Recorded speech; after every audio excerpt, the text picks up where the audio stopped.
We can really... this week's episode is going to be like in a part 1 and a part 2. Yeah, previously on Nintendo Dads. You didn't read my Diddy Kong email! Okay, so we're live now. So before we start the show, I wanted to read what Quag's been putting in the chat. Okay. It's time for Anime Dads. Justin's cute and Jesse yaks. The zany to the max. Don't forget Nintendo tax. They're Anime totally insane. Anime Dads. Those are the facts. Wow, that's great. That is awesome. Can we have somebody record that for us? I think Jesse just did. That should be our new ringtone. It's the new ringtone. Put some music Beautiful to stuff, right? Some All right, gentlemen, are we ready? We're ready. All right. I got everything ready, and I'll count us down. 3, 2. Welcome to Nintendo Dads, episode 340, recorded on August 26, 2021. On tonight's episode, with special guest Dan, the cat janitor Caporello, with Retro Logic, we talk about the latest game release updates, a little retro talk, questions from the community, and a little price is retro. All that in a bag of chips. Jesse, you know what to do.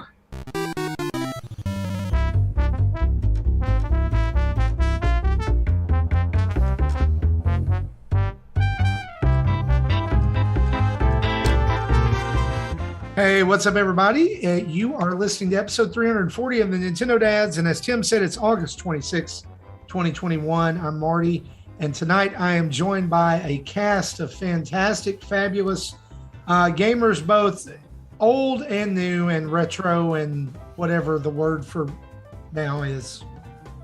Vocabulary. Modern? I don't know. Me no talky good. Anyway, we're excited to dig in tonight. Joining us around the table here is Jesse Waldack. How you doing, buddy? Pretty good. Been setting up new audio buttons in my button panel. We were playing with some of those in pre-show, so those of you who listen to that, they're there. Yeah, well, maybe we'll use some of those here in a little bit. We'll see. Also joining us on the show tonight, Justin Masson. How you doing, big boy? What's going on, folks? Hey, I'm just living my best life here, man. I'm excited to have Dan on the show. I love his energy. I love his enthusiasm and knowledge of retro gaming. It's nice to actually have someone here who knows what they're talking about. So it's a nice change, Wow. Him off is also here with us. How you doing, buddy? I was feeling good until Justin started talking, Yeah. And then I feel bad. Now I feel bad. I don't know what to do with myself now. No, I'm doing good. Happy to be here as usual and ready to start talking about what all this news we have going on this week. You know what I'm talking about? We're drowning in it. Just so much news. Oh my gosh, it's like a deluge. We're gonna have a 4-hour show today.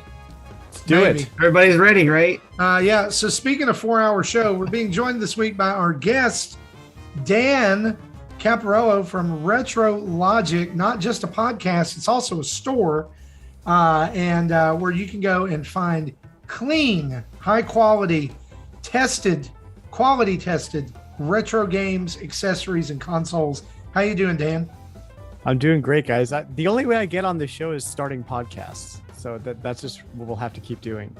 We'll do another one another time. But we had Dad Crossing, we've got Retro Logic. I don't know what else I can pull out to get on the show, but we'll see. We'll see. Maybe Future Logic. I don't know. Future Logic, Modern Logic. I don't know. I don't know if that'll happen, especially since you confessed to us before the show that you have no clue what's going on in gaming right now. That's 0%. Like there's some Pokemon thing on the Switch now that's not a game that you watch stuff. What's TV? I don't know what's going on in the world. Yeah. I just play Mario. Yeah. Hey, that's okay. And since we have so much news, just gobs of news, we're going to dive right into it. How about we do that?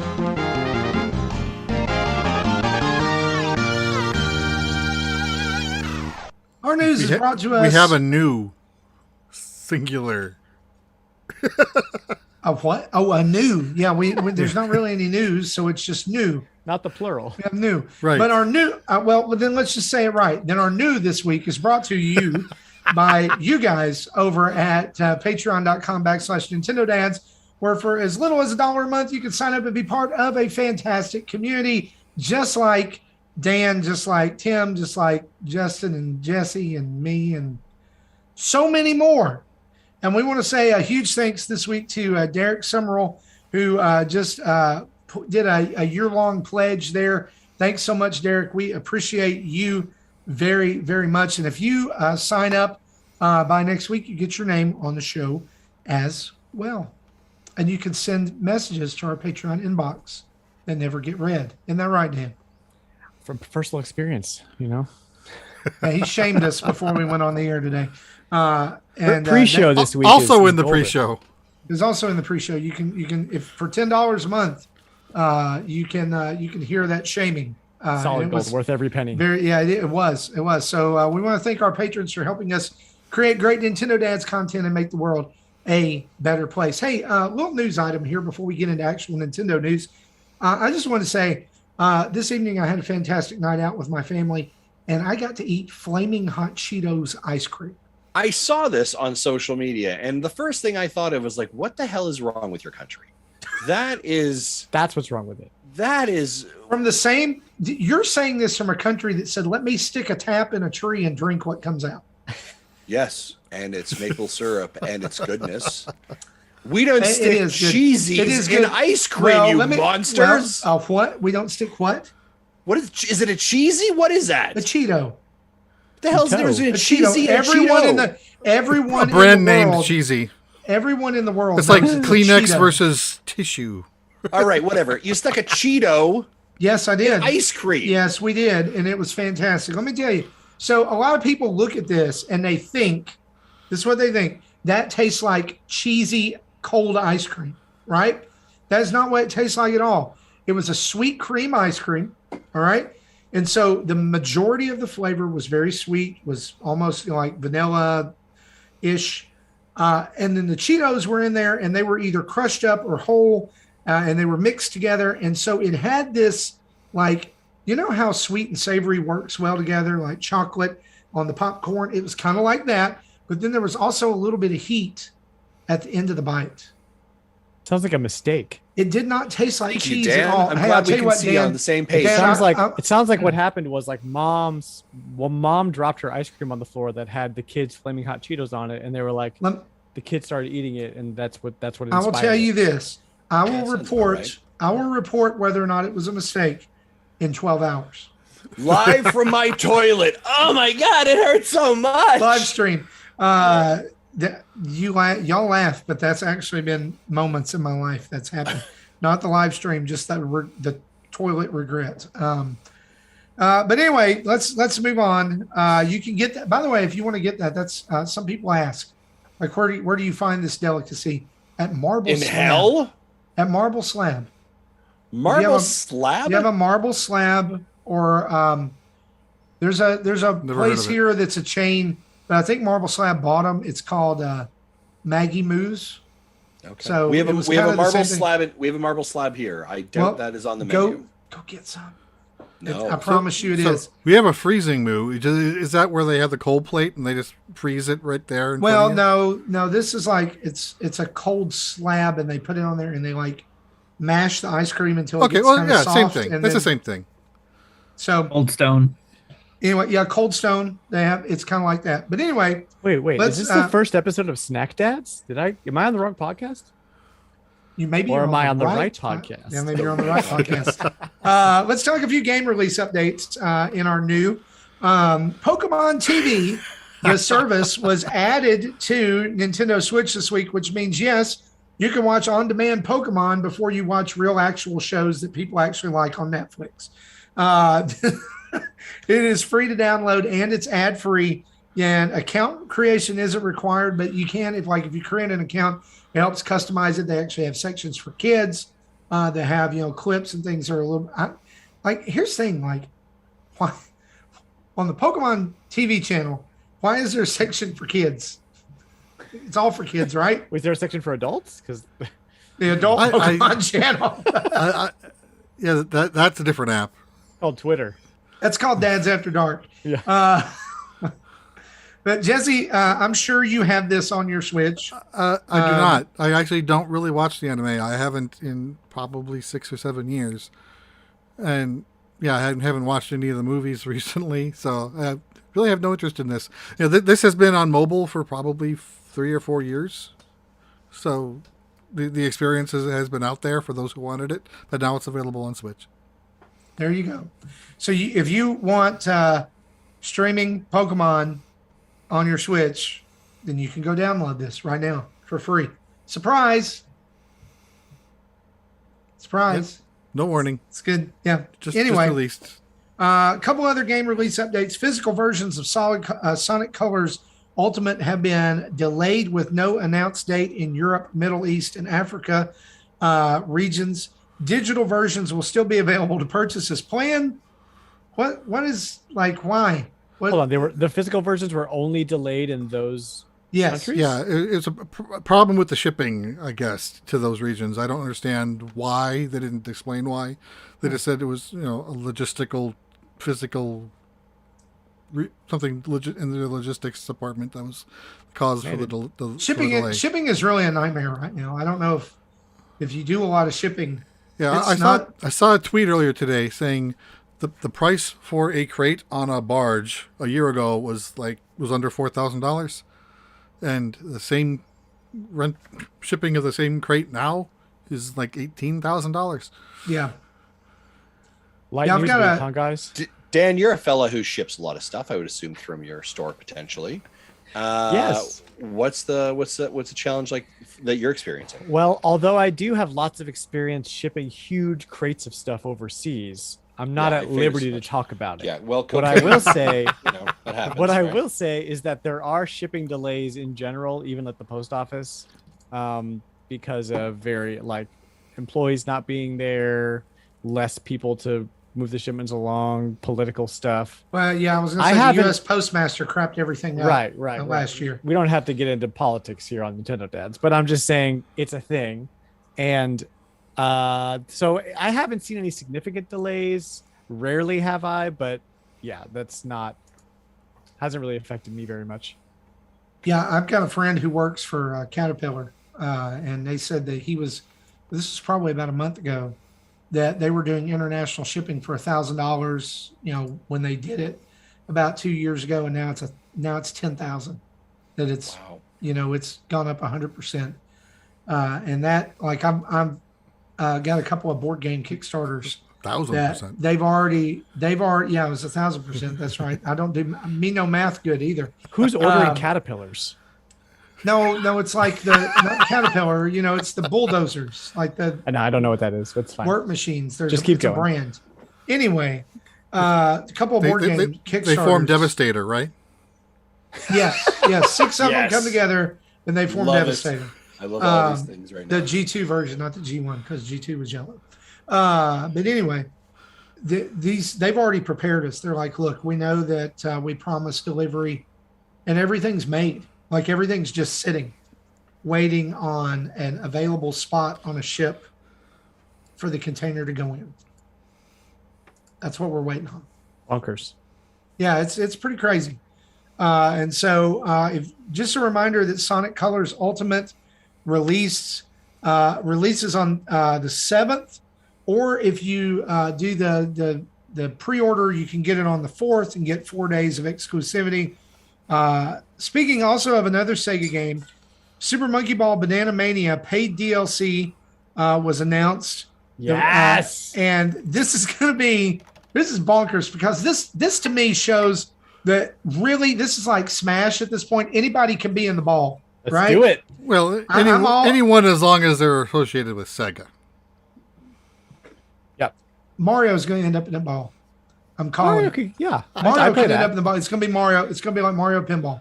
But this character that was I announced, don't want it to be Mario. I want it to be Donkey Kong, just for these gentlemen here. My guy. There's no love for the monkey here. This character that was announced, not Mario, not Donkey Kong. Actually, Donkey Kong would be pretty cool. Is Morgana from Persona 5 will be joining Super Monkey Ball Banana Mania on November 2nd for $4.99. That basically just buys you the character And I'm sure they'll throw some Persona music in there or something because. Yeah, and instead of collecting bananas, looks like you collect treasure chests. Jesse, I just as an aside here, I want to say this. My son is about 45 hours into Persona 5. Good for him. Yeah, he's gotten way farther than I have, and it's like it's his new thing. It's his new obsession.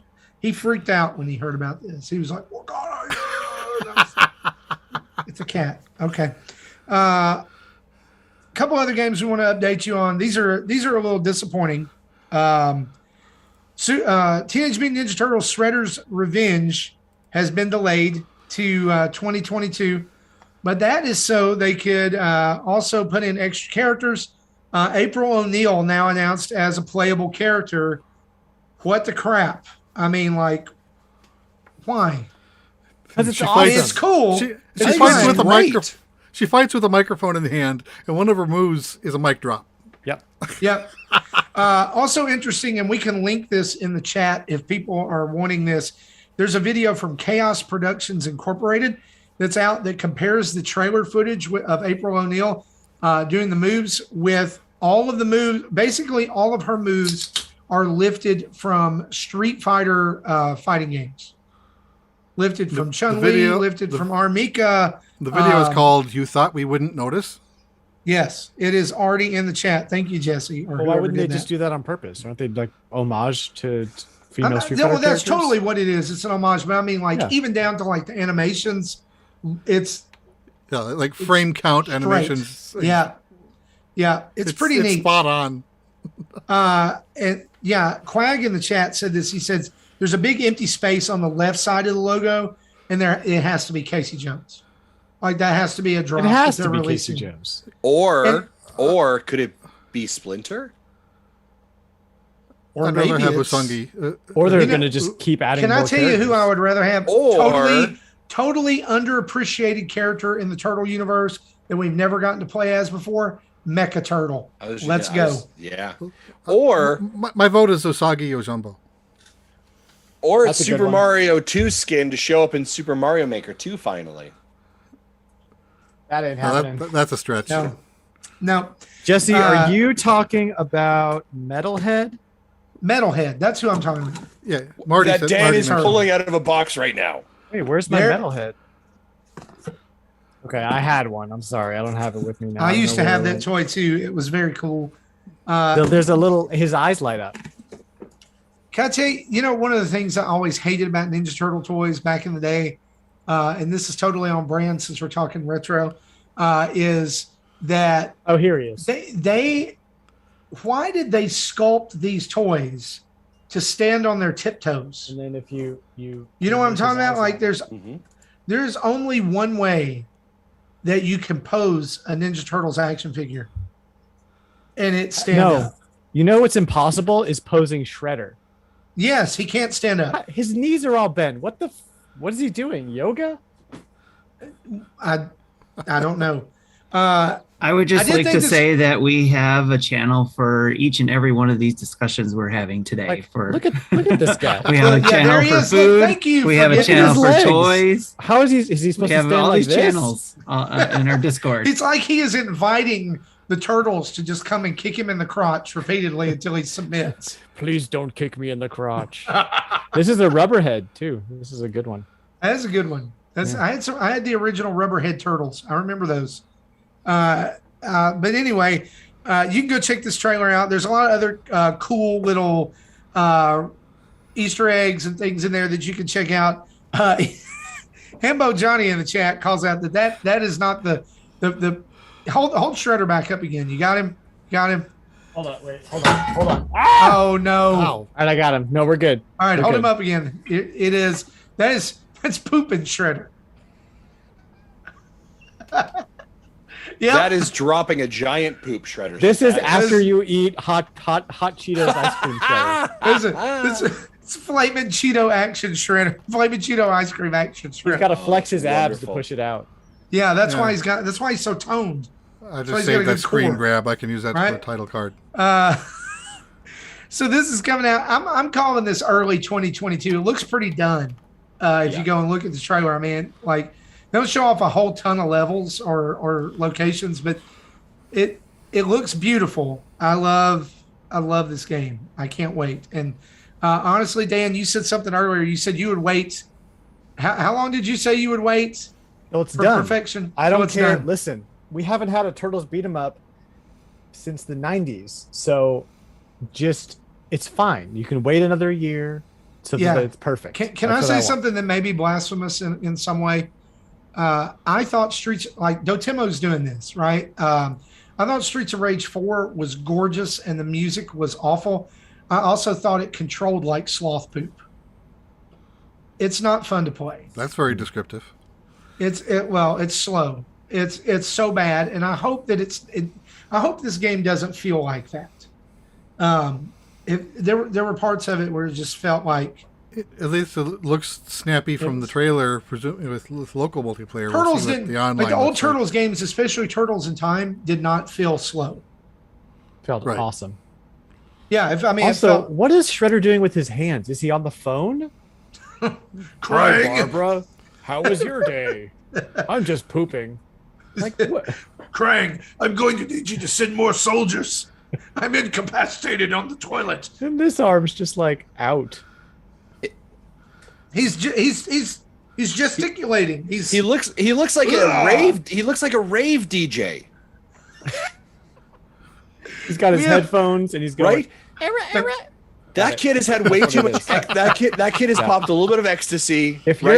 He likes touching himself with the shirt off. Likes the feeling of it. If you're listening to the audio version of this podcast, you're missing out. You got to go get the video. Oh. I got him to stand though. Oh no, I didn't. He said it and he just fell right over. So let's move on. Let's talk about another game here. This one was, to me, I think the most disappointing delay announcement of the week. And I wouldn't call it a delay since it was never announced for 2021.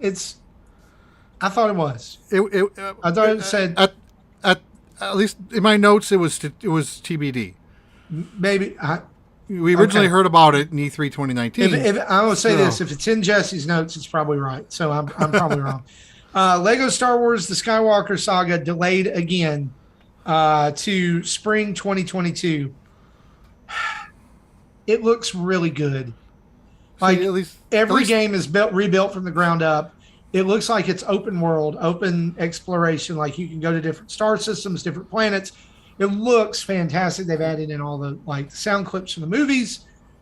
The Star Wars nerd in me is geeking out about it, but I want to play it right now. Is it going to lose its relevancy? 2 years ago it would have made more sense, but now is Star Wars going to lose its relevancy? Is that the question right now? Well, just the specifically the Skywalker Saga. No one really cares about that anymore. Everyone's more into the Bad Batch and the Mandalorian. I'm going to respectfully disagree this right here because everybody was complaining about the Skywalker saga when it didn't get fulfilled with Luke Skywalker. We're in Star Wars dads. Okay, we're not going to get into it. Right, Force dads. Like I said, we've got channels. May 4th, we'll be opening up a new podcast called Star Wars Dads. We've got channels in all our Discord to have these discussions. Here's the thing: I'm going to call this with the delay and with it being. There is absolutely no way in a hot place with horrible people that child minifigure is not in this game. That there's not some kind of one more level with the Mandalorian. Oh, yeah. Because there's always even the Force Awakens had the DLC with extra stuff, right? There is going to be Mandalorian content in this. There has to be. Because technically, can I throw one? Hang on. Push my glasses up. Technically, actually, the Mandalorian is part of the Skywalker saga. Spoiler alert, but yes. So anyway, I'm just saying. I just really would like to be. Here's the heartache with this is these are games that I play with my kids and my wife. My wife does not game. She does not like video games really, but she will sit down and she will 100% a Lego game, and I'm here for it. And I hate that we're not I was looking forward to spending some time in November or Christmas playing this. So kind of disappointing, but I get it. Yeah, totally. There's no games to be playing in November or December or January, February, March. I'll hit you. I need less games, Marty. Yeah, that's exactly it. So Anyway. I'd like the video game industry to take a knee. This what like everyone pause. Well, a couple other things we want to shout out here. Coming to Switch. This was announced this week. Marvel Midnight Suns, a tactical RPG set in the Marvel universe, starring the cast is bonkers. It's like Iron Man and Wolverine and Ghost Rider and Magic and all kinds of other crazy stuff. This is actually coming out March 2022. And when we say tactical RPG, think XCOM. This is kind of style of game. This has my attention. I have no idea what this game is. And I know that they said there is a gameplay trailer, I think, coming September 1st. But I watched this trailer and I was like, well, I'm like, should I know this universe? Is there something I'm missing? Why is Wolverine all of a sudden gold? Is he bad? There's so many questions, and then I didn't really know what the game was in the end. See, I didn't even know about this. Well, now you know, and you know what they say knowing is. Half the battle. Thank you. Joe. I'm so glad somebody picked up on that. That's coming out March 22nd. And then out today, Justin, I know that you said earlier that you may have to bounce a little bit in the show. Yep. So I thought this will be a good little pocket to talk about this. Super Animal Royale is now out on pretty much where you play games. Tell us, what is Super Animal Royale? Yeah, so Super Animal Royale it's a battle royale, as the title would indicate, but it's with animals that are super. There we go, folks. That's the whole thing right there. It's kind of like cartoony animals. It is from a top-down perspective. Think Zelda. Yeah, think Zelda. And it is 64 players come into the island, and there's an island you drop on. Same mechanics of you jump off a battle bus. There is armor that you giant get. Eagle. It's a giant eagle bus. You land on a map. You find spots. There's a fog that comes in. If you're in the fog, you can get killed. The interesting thing about this, couple things I need to bring your attention. First, it is completely free to play. So you can jump in right now, no cost. It's out right now. Awesome. There is a starter pack, right? As they do. There is a battle pass, which you can get for $7 or $8 or whatever it is. The battle pass skins do not increase your ability to play at all. It's just like Fortnite skins, right? They literally say in here, you do not need to buy anything to play and have fun and win, right? It's all about skill, but you can do these cosmetics. The matches in general are much shorter than Fortnite or Apex. Yeah. They are about 5 to 7 minutes long. That's it. And I jumped in for, I think on my stream, 5 or 6 matches in 30 minutes. Yeah. It's fun. It is literally, I got to have my controller here to show this. There are 3 buttons, or there are 3 primary buttons, which is jumping kind of roll, firing button, switching back and forth in your guns, and then a bandage mode and a healing mode. And then you can get these giant hamster wheels and roll around and kill people. It's like the vehicles. Yeah. Yeah. And there's emu or ostriches you can jump on and run around on.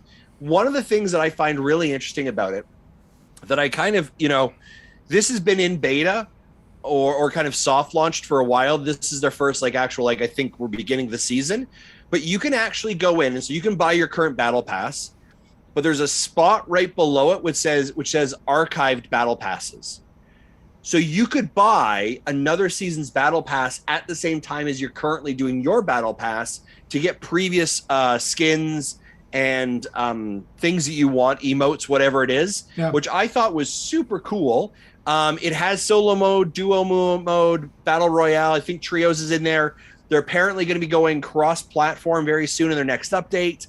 I really enjoyed it. Well, and one thing I wanted to point out that you didn't point out is you can actually, even if you're not paying for anything, you can unlock new characters. There's 4 types of animals to play at the beginning. I started with like a cat, a tiger, a bear, and something else. And then after my first match, like after each match, you get bonuses. You get like coins and super DNA, and then you get DNA of different animals. And the first match, I did well enough to get enough DNA to unlock the dog. And what happens from there is like you unlock the dog, and then under that, it has all these different styles of dogs. So it's like, here's dog. Now you can do this and get a pug, or you can do this and you can get a golden retriever, or you can do this. And all of these, like if you guys remember the old Weeble Stuff website, you know, where like the little animals and they're very cute, but they're running around with guns and katanas killing each other. And it's pretty amazing. It's definitely worth a try. It's free. Yeah, it is 100% free. I'd recommend it. It's I will say this, like, you know, I have put in today probably about 45 minutes in it, and 2 of my matches I was in the top 5. But it's a lot of fun. I would highly recommend it. Yeah. One other quick announcement here, and that is in Fortnite today, Time Magazine did something pretty interesting. You know, typically we've seen Fortnite be used to promote celebrities or upcoming movies or things like that. Today, Fortnite launched DC 63, which is a online, I guess, experience where you can go and listen to the original I Have a Dream speech by Martin Luther King Jr. You can explore Washington, D.C., and kind of there's some museums and other learning experiences you can go to. I think if I'm not wrong, this is the first time that Fortnite's been used as a educational tool like this. Am I right? Actually, I'm going to actually you on this one, but you may not have experienced it. Okay. It was actually used a couple of years ago as a Remembrance Day program as well, to walk individuals through like Flanders Fields. And they was in a creative mode, and you could actually go through, and it was kind of a museum tour that you walked through that kind of talked about the amount of individuals and soldiers that were lost during the war. You could walk your way, I think it was through Vimy Ridge. You could find your way to like a statue in Normandy, and kind of experience and understand it as well. I think this is a really interesting move. Again, I think anytime that you can basically gamifying is not the right word. You're using a major platform to help kind of get out messaging and bring and education to people. I think this is a really cool move. You know, I think this is a great example of just kind of Fortnite and Epic Games understanding their impact potentially to culture and understanding the barriers that it has the ability to pass through as well. I think this is really, really quite interesting. Dan, what do you think of this kind of stuff? I know it's not retro, but like, what are your thoughts on Epic or video games using kind of this platform to kind of educate or to connect? I like it in theory. I don't really know. It's all kind of outside of the existence that I live in, so I'm not entirely sure. And all my kids are too young to care about that, so I'm just missing all of this. But anytime that you can teach history or teach, cultural, anything outside of your normal culture to a large group of people at the same time, like, I'm all for that. So go for it. I mean, I get it. I think that I saw some people online who were very positive about it. I saw some people online who were very negative about it because they felt like that it was maybe like it was a little out of place or a little out of touch. A little tone deaf, yeah. Tone deaf, because I mean, yes, but like it's tone deaf at worst. Like you can do this. It's not nefarious. No, and I don't think it was meant to be. Like, I feel like it was done with like the best of intentions. Yeah. But then, it's certainly no Pepsi commercial, right?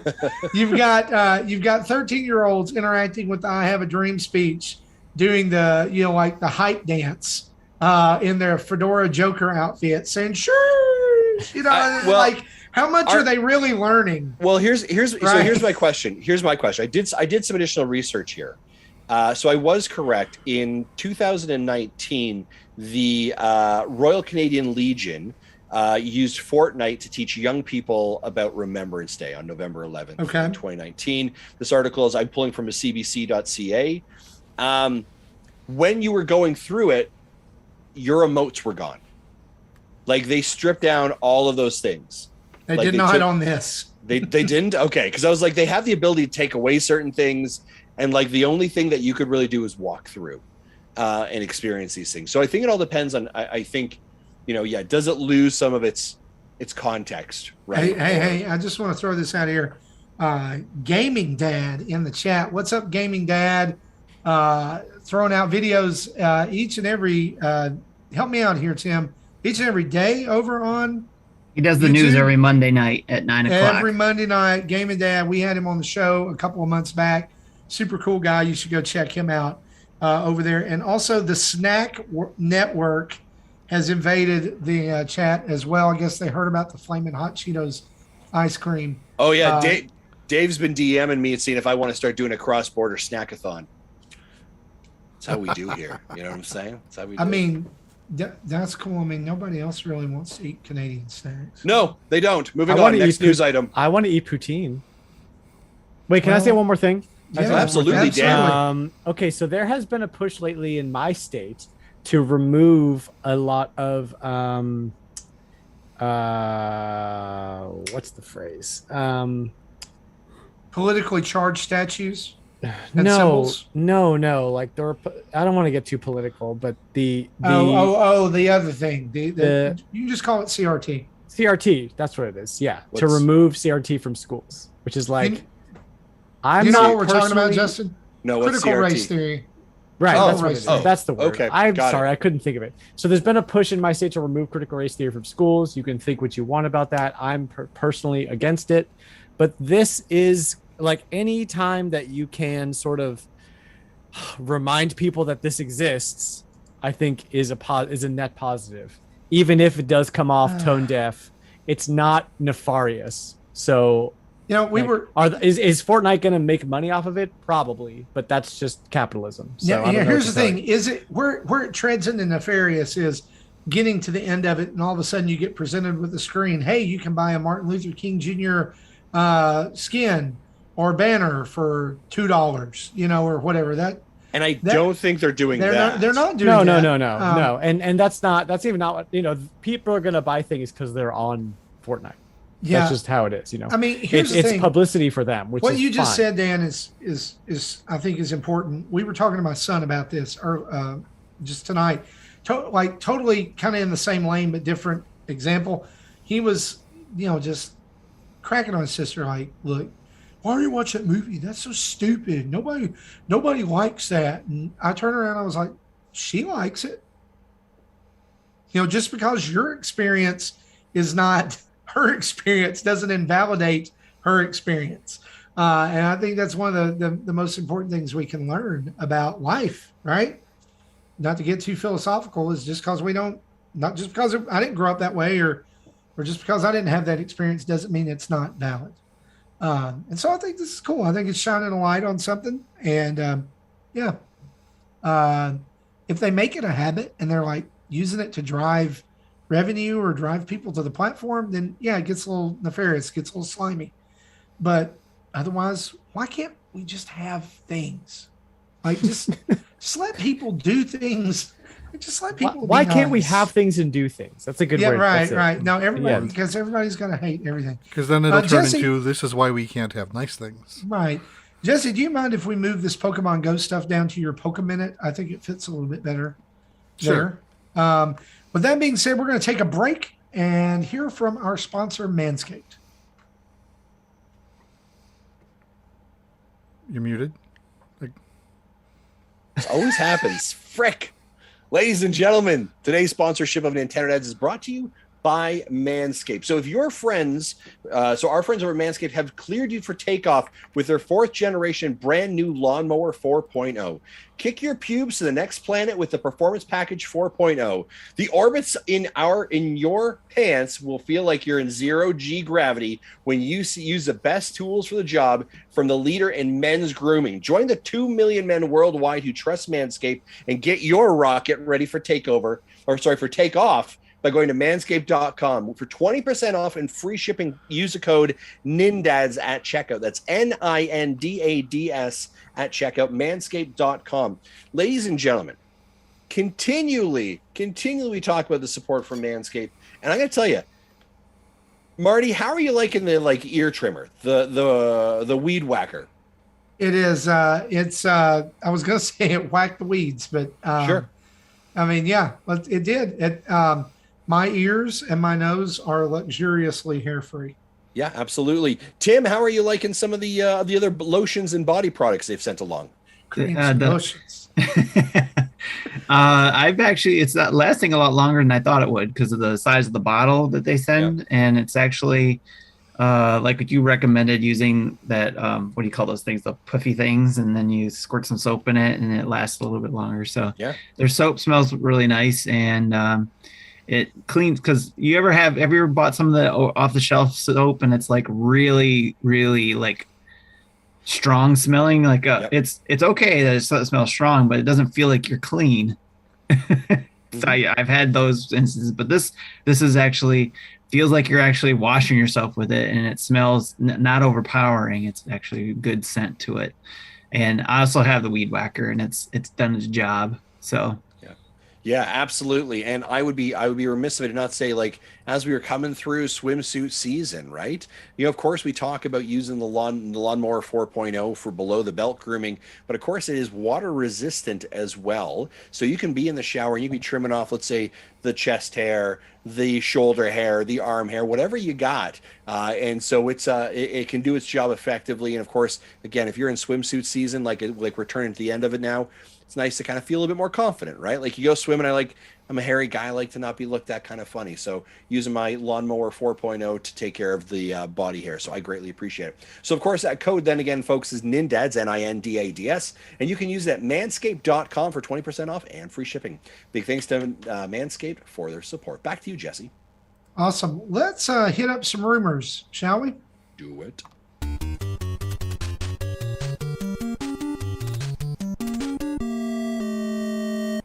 All right, so you guys know that we have reported on pretty much every fleeting crumb of news that we can get our hands on about the Super Mario movie that Illumination is producing. And the newest little bit of information here is a rumor that the Super Mario movie is being directed by the producers of Teen Titans Go. If you've not seen Teen Titans Go, it is a brand new version of Teen Titans that, well, I won't say it's brand new. It's been around for a while. It ran longer than the original 2000-ish it's show. The newest version of Teen Titans where everything is absolute nonsense and buffoonery.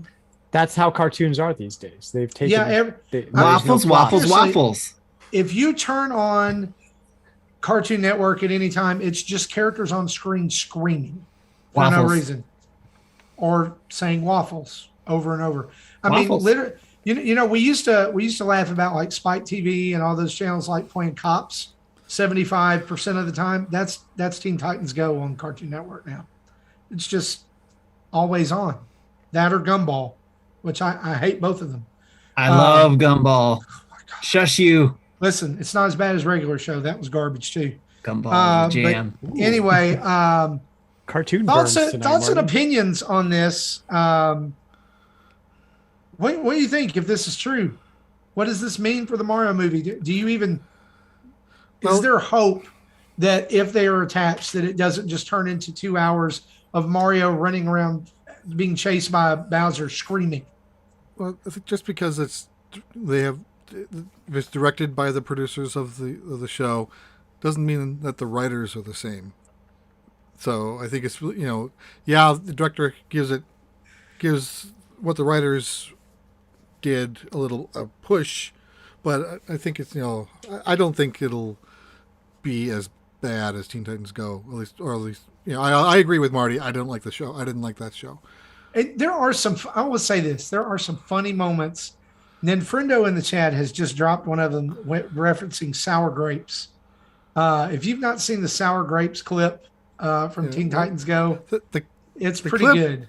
The clip that I did like was when they were saying how Weird Al Yankovic is the biggest villain in the world, to Darkseid being voiced by Weird Al Yankovic. Here's the thing. First, should we not be seeing a trailer for this thing soon? Well, is this not due in 2022? Dan, what's your hot take? It just seems, I'm looking at what else these guys have done before, and it's all superhero stuff. Batman versus Dracula, the 2010 DC Showcase, 2015 Lego DC comic superheroes. So just because they had to do Teen Titans Go following the trend of hyper absurdist, kids humor, doesn't mean that Nintendo is going to let them make Mario into a hyper absurdist kids humor. You know what I mean? And even if they did, did you like the Lego movie? Because that's pretty absurdist. It was. But we all like it because it followed a cohesive plot and it had a moral at the end. I trust Nintendo enough to know that they're not going to let somebody do whatever they want weird with Mario, right? Like 1992. Well, actually, exactly. Yeah, and that's exactly it, Jesse. Let's be very honest here. And so let's back this up a bit. Ladies and gentlemen, a little bit behind the curtain scene. This is what's called scraping the barrel for news items. Is what this is, all right? This is trying to pad out a show that we. Let's look at some more action figures then. Let's really consider, really, folks, back this one up a little bit, all right?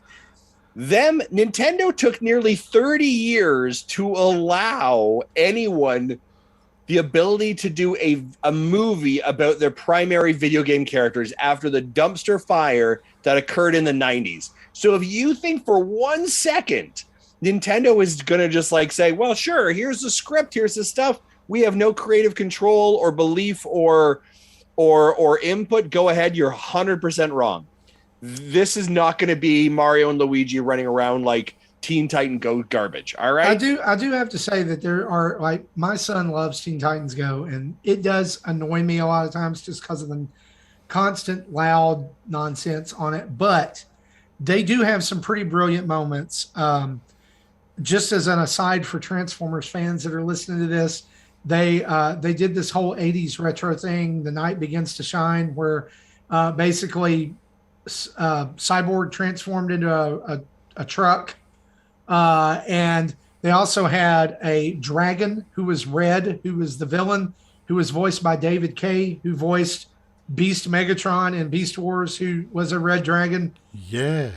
Yes.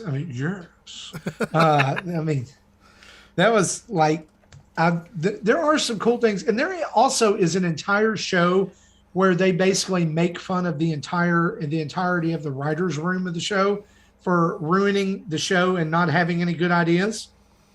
And it's a pretty funny fourth wall, break there. So, it can be fun. Justin, you're kind of right here. That's the biggest. No, he's not. Biggest rumor that we had this week. Which part of it? About padding. Oh, about padding? Yeah, for sure. And but I do believe we should be seeing a trailer for this thing real soon though, because this has been in development for a while, and I think they have 2022 as a release, don't they? We just now got Spider-Man, the first Spider-Man trailer. That'll be out in Christmas, so probably soon. Maybe we'll see it with Spider-Man movie. It'll be exclusive to Switch. Right. On the whole app Pokemon you have to TV. download. Yep, on Pokemon TV. Yeah. So that's our rumors. Let's discuss.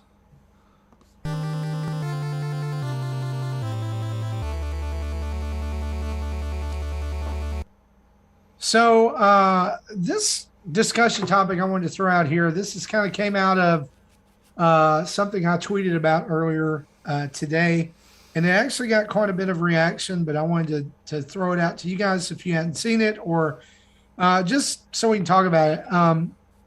I went and I did a little homework and was looking at what are the top selling Nintendo Switch games of all time. Of course, we know the number one is Mario Kart 8 Deluxe, right? Animal Crossing has now squarely moved into the second spot. And what brought this on was actually after 4 months of not visiting my island at all, I managed to find the Animal Crossing Sanrio cards at Target over the weekend. I guess they did a second printing of them. And that spurred me to go back to the island and start inviting those animals to come hang out. So, guys, here's my thing. Animal Crossing this time last year and really all of 2020 from pandemic forward was huge. It was hot. It was a staple of Nintendo's library. Of course, it propped them up a lot in 2020. But since then, there has been almost nothing. There's not been a whole lot of updates. There was the Mario update, and it was in March, I think, of this year. But basically all that did was add items. There's not been any significant feature upgrades with a new animal or a new location. We had heard early on. We had heard early on that there was going to be some sort of paid DLC thing, and we'd been speculating about what it was when we had Nintendo Dads, but we never got that. And was it ever confirmed that it was paid, or was it just the assumption that we jumped all to? Because I think because I've said this a couple times, I'm like, I think they're going to come out with paid DLC because they keep saying free update, and eventually free update turns into a paid update. But was it ever confirmed? I thought there was something on the actual eShop page that said free and paid DLC or something. Like an allusion to it. Yeah. Includes purchases. So my thing is this: is that for the first year they kind of had this, and I hate this word because tons of developers are starting to use this word now. Roadmap. I think we're going to be sick of that word in about 2 to 3 years. Already am. So they had this roadmap of, hey, there's going to be all these seasonal things happening, and there's going to be holidays, and there's going to be new folks are going to show up, and there's going to be fireworks, and and then once you did that for a year, here's this game that so quickly shot to millions of sales and everything, and now it's just kind of yep, here's Animal Crossing. And it called to mind the fact that Mario Kart 8 is it's the undisputed king of sales until something else comes on, probably Mario Kart 9 or whatever. But that game has not seen an update in years. When tracks and characters are just money on the table, really. Tracks, characters, and maybe some new items or something. It's literally just money on the table. I remember how excited I was when the original Mario Kart 8 got announced that there was new characters, like the colored Yoshis, and the DLC was coming, and it was really Excitebike and F-Zero and Mii costumes and all kinds of stuff. And now it's been forever. So I know somebody's going to say I'm wrong here, but I just want to ask the question: has Nintendo abandoned these two titles, especially Animal Crossing? Because there has not been a peep, so much so that our own Animal Crossing show said, we'll come back when there's news. Because there's not right now. And I know somebody mentioned in the chat that there's this Puma thing coming. Y'all, that is not an in-game update. I mean, I really don't think that's Puma shoes. That's Puma themed Animal Crossing shoes. They've done real life items, but no in-game stuff to make me excited to play this game anymore. Just y'all talk about it. I've blabbed enough. What do you think's going on? I don't think we're done with Animal Crossing. I think that they needed to sort of temper their updates because of all. I mean, they had E3, which blew us all away, you know. So I think that we're not done with Animal Crossing. I think that they're taking a little breaky. We'll see it again. They did the same thing with Mario Maker, you know, between the Zelda update and the Mario 2 update was a pretty substantial amount of time. This next update might be the last one. And they even told us with Mario Maker, this is the last major update, blah, blah, blah. So will they say that about Animal Crossing? I don't know. That seems to be kind of a forever game. But Mario Kart, hell no. Like, we're not getting anything else for that game. No. Nope. So what you're saying is that's going on to Mario Kart 9. What's next? Yeah. Mario Kart Switch 2. Mario Kart live phone app, VR, arcade, whatever the next Mario Kart drones, whatever the next thing is. I think it's really easy to sit back and kind of armchair quarterback this. Right. And I think, you know, to steal a very popular statement, if we ran Nintendo, Sean Capri, your $2 or your toonies in the mail for that one. I think it's easy to say, like, we would definitely do DLC. And I am a bit shocked overall that, like, Nintendo hasn't done Mario Kart 8 DLC yet. And not from it. And I actually tend to agree with Dan. I do believe, like, the next iteration will be like Mario Kart, either 9 or Mario Kart Ultimate, whatever you want to call it, right? Because they know that makes money. They know it's well, but in a lot of ways, it is your highest installed base game, right? That you could, and I think this is the thing, there's money left on the table, right? You could put together 4 more tracks, right? Balance it properly and put out for $10, and you could make hand over fist money. Right. In a lot of ways, I mean, you could almost do the Super Smash Brothers season pass, but like a Mario Kart season pass, where every like 4 or 5 months, who's the new character? What's the new car? What are the new tracks? Right. You could do that and you could absolutely make money. And it's actually shocking that Nintendo hasn't done it, because their strategy with the Switch has recently been lots of DLC, lots of updates. We want to keep you in that game's ecosystem. I agree with Dan. I think eventually we're going to see Animal Crossing paid DLC. I wouldn't be shocked if we see that by the end of like its second year. So it would be like the end of March or April next year, whatever it is. I also don't know if they were as prepared for the roadmap, I guess you would say, as what they needed it to be. I mean, if you think about it, here's the deal, right? Between Mario Kart and Animal Crossing, you have almost 80 million units there. Like, that's a lot of potential. Yeah. That's a lot of potential that you're leaving untapped. And then and then it's weird because then you transition to where is if I think of the rankings again for sales, you know, games 5, 6, 7, 8, like Breath of the Wild had DLC. Mario Odyssey was not paid DLC, but it was an update. I believe Luigi's Mansion had paid DLC or an update. I can't remember. Yeah, there was an extension there. Pokemon, Season Pass. Super Smash Brothers, Seasons Pass. Right? Like, they have built a strategy on their DLC microtransactions, and these top dogs, they're not giving them that space. It's very interesting. I guess for me, like, I look at it with Mario Kart 8.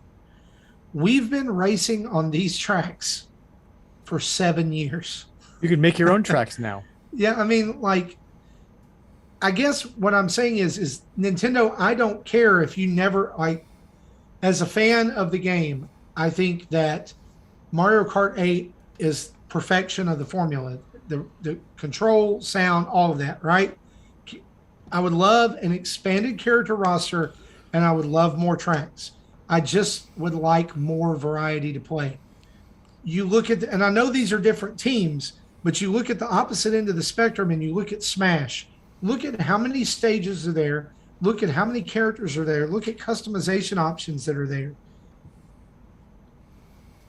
You know, like, I still think Mario Kart 8's a great value, but, like, are we going to be having this conversation? Be like, hey guys, we've been racing on Mario Kart 8 tracks for 10 years now.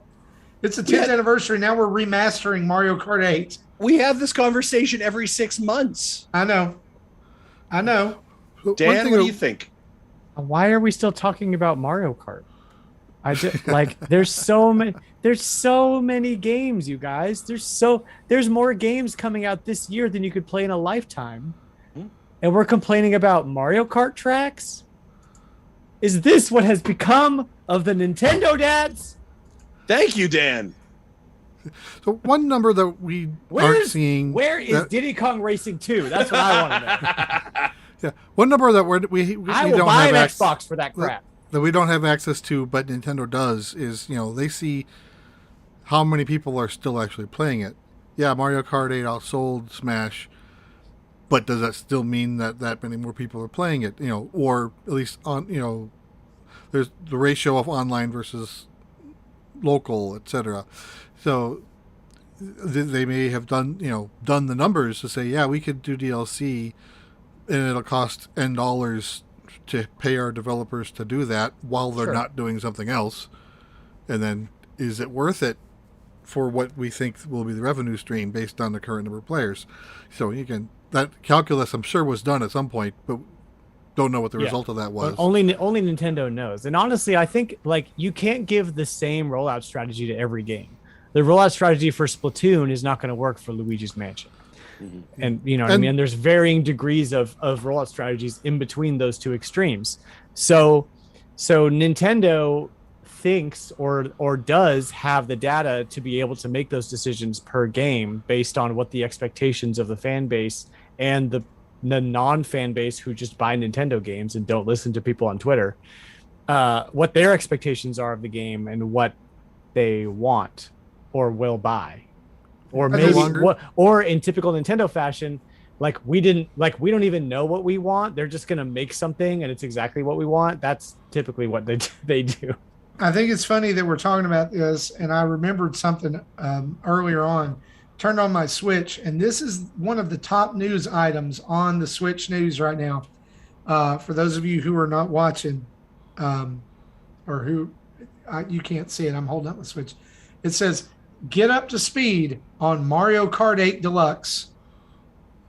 And it's an advertisement talking about the roster, the tracks, battle mode, playing with friends, and it has a link, learn more on the Nintendo eShop. At this point, who does not know about Mario Kart 8 Deluxe? It's not they should rename it. It's not the news section, it's the marketing section. Yeah. It's like, well, I think we've beat that one to death also. Yeah, anyway. Yeah, I just don't know. Like I don't know if I'm more frustrated at the Mario Kart or the Animal Crossing. Like it's disheartening to jump back in after 4 months and be like, hey, there's been an update. What's new? Oh, they're doing fireworks again on Sunday nights. All I could think of is two things. One for Mario Kart is that they are doing the Nintendo thing where they probably started working on DLC and then worked on it more, made it bigger, made it better, and then we're like, this is going to be 9. And then so we're waiting for 9 to drop. And then for Animal Crossing, I think it's two things. I think it was mentioned about what Nick said about, getting surprised by the amount of people who own the game. And then 2, that it all happened during the pandemic and Nintendo was shut down. They may have already had a lot of things planned and set to go. And now we're starting to feel what they couldn't work on during the time of the pandemic. And they're slowly starting to get employees back to work on things. And that's why we got that message recently that said, we are working on an update. Keep an eye out for that. So what that update is, we'll find out and see if it's anything big like we're hoping, or if it's just, if it's something actually new, hopefully, or if it's just a change up to, say, Christmas. Dan, Dan, do you go back to your island at all? Again, for those that do not know, you were a host of an Animal Crossing show, right? And stepped away from it. What's your kind of, I guess, to have gone from hosting a podcast specifically about Animal Crossing to now kind of, I asked the question, for those of you that are audio listeners, shook his head, no. What's that kind of like hype level and then cool down, and where are you at with the franchise? Yeah, I tend to get into things really hot and then burn out fast. So that happened with Animal Crossing. It was I I played Animal Crossing for a long time. For me, that was like a 200-hour in for me, which seems like a lot. And then you look at Nick's numbers, and I'm nowhere near that. He was at like 800 hours or something ridiculous. And I had the same experience with Breath of the Wild. That one lasted even longer than Animal Crossing. But, my burnout period for a game is usually about a month or 2 months or so. So Animal Crossing going as long as it did was pretty good for me. I think the podcast helped that. I started a huge project on my island that I'm never going to finish. So I'll probably never go back to it. Fair enough. You just kind of open up the game and looking like, oh yeah, it's like the work project your wife makes you do, and you're like, yeah, I'm not doing that. I'm just shutting the door. We're gonna go back and do something else. I almost demolished my whole island to build something, and I go there and I'm like, this is depressing. Goodbye, Animal Crossing. Like maybe I'll start over someday. How long I don't know. I had been on there in 170 hours is when I'm clocking in. Yeah.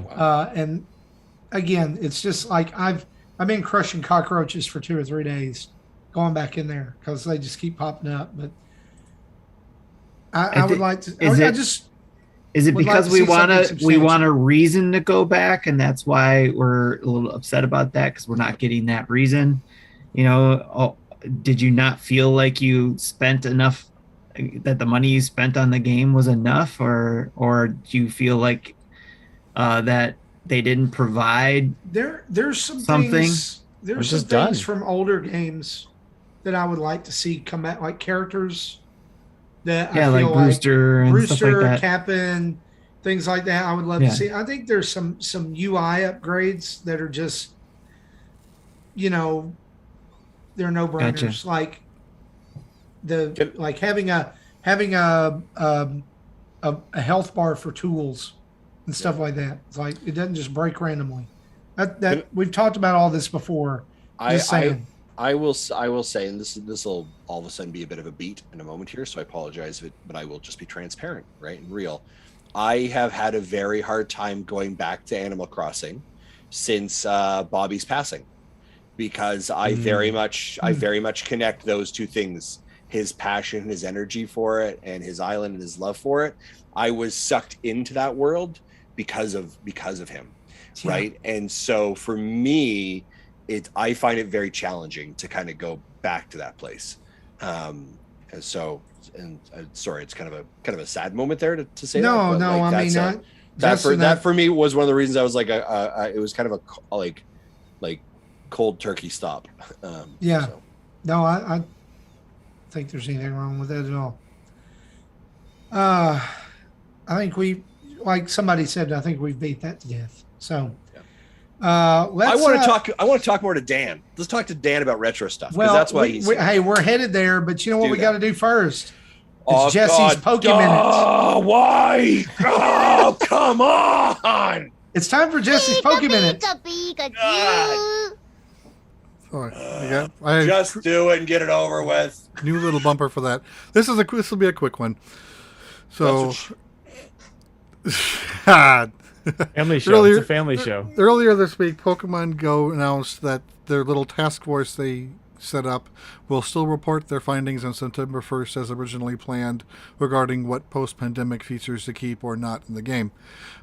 They did announce that their distances to interact with Pokemon Gyms and PokéStops will be increased back to 80 meters worldwide, and that was in effect like immediately. So I checked it last night, and it has been increased again. So people are happy. So we'll find out next week what else that they plan on doing. And then September's Community Day will be on September 19th from 11 a.m. to 5 p.m. local time, featuring Oshawott. And I didn't write down all the details because most of those details are the same. There'll be a $1 task that's optional, and there'll be rewards. So for more information on that, you can check the Pokemon Go blog. And that is Jesse's PokéMinute. Pika, Pika, Pikachu. Let's talk about what we... I want that sound clip. I want that sound clip cut and put on the board. Can we do that? If I remember. Yeah.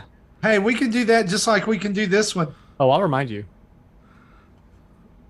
Justin. You boob.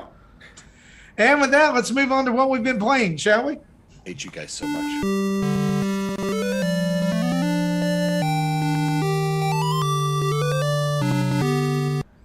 Dan, you're our guest, and so we want to throw it over to you first and foremost. What have you been playing? Oh boy, what have I been playing? A lot of Skyward Sword still. Trying to get through that game before WarioWare. Not gonna happen, but I'm trying. Yeah. Where are you right now? Oh man, I am about. He's in his studio. Like, how do you not see this? I'm in my hot garage. I'm about to get to the water temple. Okay. I love this game. I love it, and I just don't have any time to play it. Did you beat it on the Wii? Yes, yeah, I beat it Okay. back in the Wii days for sure, and I loved it back then. It just, just time evades me these days. I'm playing this game on the SNES NSO app right now called Claymates, which is our retro rewind game for this month that you guys never talk about, but here I am to talk about it. So we've got a not to call you out or anything. I'm just mentioning something that exists. So September 2nd, we're going to have a community live podcast where you can come on and chat about it if you're in the Nintendo Dads or the Retro Logic Discord. So come hang out with that. So this game, Claymates, is a game that I used to rent as a kid.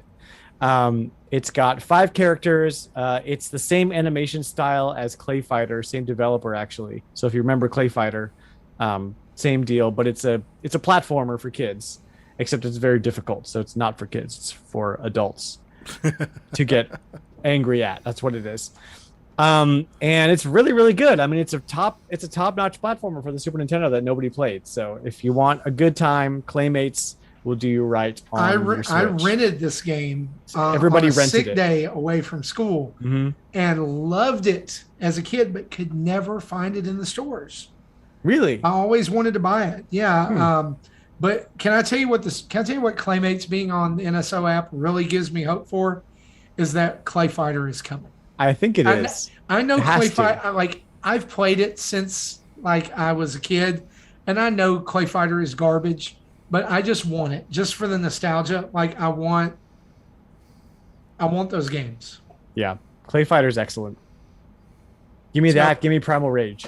Yeah, so guys, go and play Claymates, our Retro Rewind game of the month. And we're going to do better in the future, Dan. I'll remind you guys. I'll send y'all each a message. Sean Capri is calling me out in the chat saying that Clay Fighter is gold. Take that back. Here's what I mean. Did I not just say, Sean Capri, that I love Clay Fighter? Here's what I mean. It controls like garbage. By today's standards, it is a garbage game. But there is love in my heart for Clay Fighter, especially for Blue Suede Goo, who was my number one played character. I mean, a fat claymation Elvis impersonator fighter. How could you not? Right? I got to go Blob. I got to go Blob every time. You were Blob? Blob? Okay. I thought you were going to be a Taffy man. Taffy's pretty cool, but he's a little slow for me. Okay. Yeah, he's got the reach. So now but he's Clay slow. Fighter needs to come out so we can do Clay Fighter Dads. Yes. Anything else you've been playing, Dan?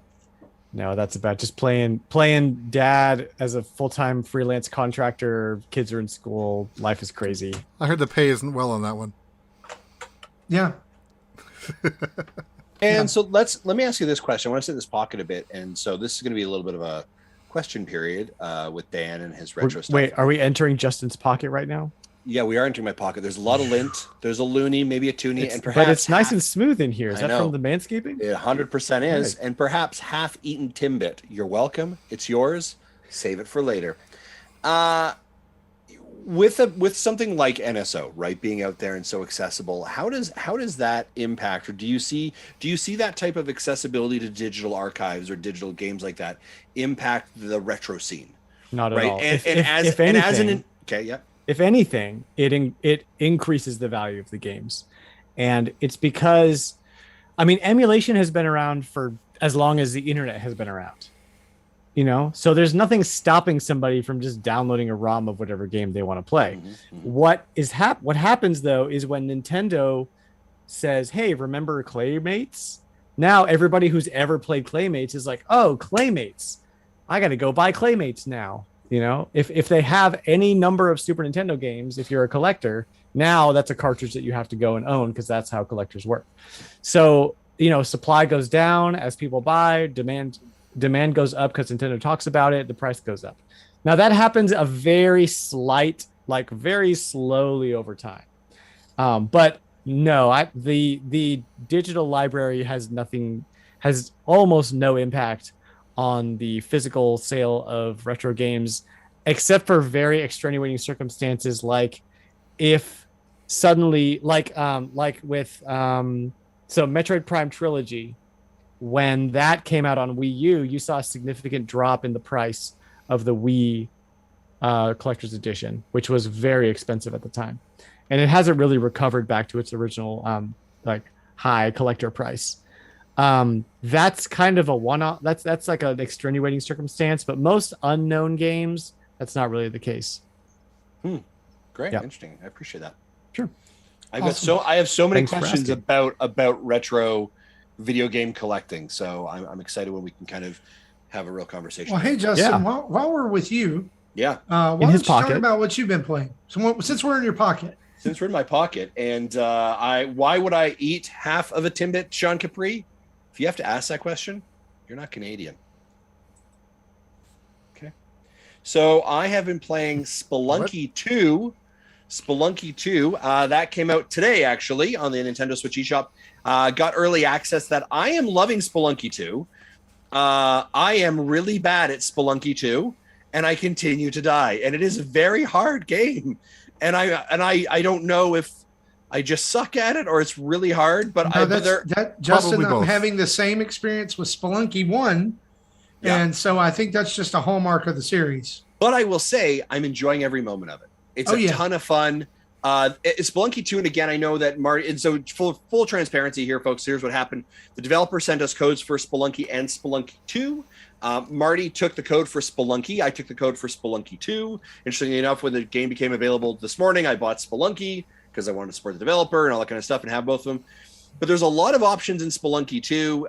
There's an online play. There's a local play. There's a leaderboard.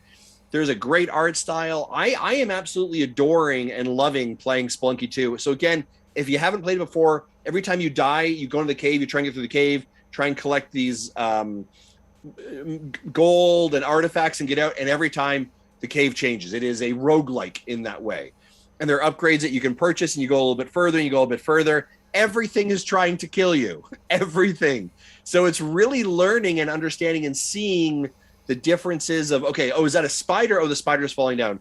Oh, is that a poisonous dart? Oh, that's shooting there. So you can't just kind of like run and gun your way through a level. You will run and die instantly every time. So it's so much strategy. I found like I was just sitting on the couch in handheld. My wife was watching like The Bachelorette or whatever it was, and I was just trying to tackle these levels. It's such a great game. I highly recommend it. But Marty, I'd like to know so I'm telling you what Spelunky 2 is, and I'm struggling to understand what's the difference between Spelunky, the original, and Spelunky 2 that people should be aware of maybe, and why would they maybe go for one over the other, or why should they have both? Well, one of them is $19.99 and the other is $9.99. So price the difference for sure. Yeah, there's that. I'm asking that. I don't have a straight answer, and the reason for that is I've not played Spelunky 2 yet. But I wanted to start with Spelunky just to be able to see, because I remember this game coming out and it being huge and blowing up and people going gaga over it and not being able to play it because I didn't have something I could play it on. Now I do, and I think that it's probably upgraded items and enemy interactions. I know that, like you said, there's an online mode and local play as well. I'm actually going right now to find Spelunky on my Switch to see if that is on there. And there's a download, so we won't be finding it out. I haven't updated it for launch day. But I would recommend, if you're on the fence, honestly, start with Spelunky, because again, it is a lower cost investment. If you like it, it may be something that you want to get both of them. But I know that there are people, Seth, who was on the show, said he waited until Spelunky 2 was on Switch because he wanted to wait to play this on the Switch. And so I think that there's definitely an audience for this out here. It's roguelike Indiana Jones. Yeah. Okay. So it's really hard to go wrong with that, especially since you can do 4-player couch co-op and online as well, at least with Spelunky 2 that I know of. I can't say that much for the first one, but you can go check out our videos and see if you like them. That's great. I will give you one more game that I have been playing, and I don't really actually know how to say the first name. I'm going to be very honest with you. Arietta? Arietta of Spirits. This game came out last week. There's a demo in the eShop. It's a pixelated Zelda-esque top-down, right? It's a really emotional game. Starts off very emotional. Like within the first, I have a Let's Play goes up tomorrow. About the first 40 minutes, I had to kind of stop for a little bit and wipe a tear away. They do a really great job storytelling. Controls pretty simple, but a lot of just it's just a fun game. It's just a great, relaxing, kind of chill story narrative game with Zelda-esque elements and a great kind of fighting system. Feels very familiar, and the story they're telling is very cool, and the pixel graphics are fantastic. There's a demo out now. Check it out. I would also recommend that game. Awesome. Hey, Justin, I wanted to do a little update here on Spelunky 1 or the original, that modes here that you get when you boot up the game, as I'm doing right now.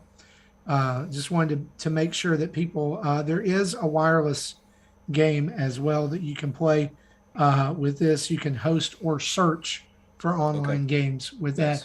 I would assume that Spelunky 2 is probably just more of the same, expanded and improved upon. Yeah, I would assume. And so there's been a lot of people. Anyway, just good stuff all around. Tim, what have you been playing?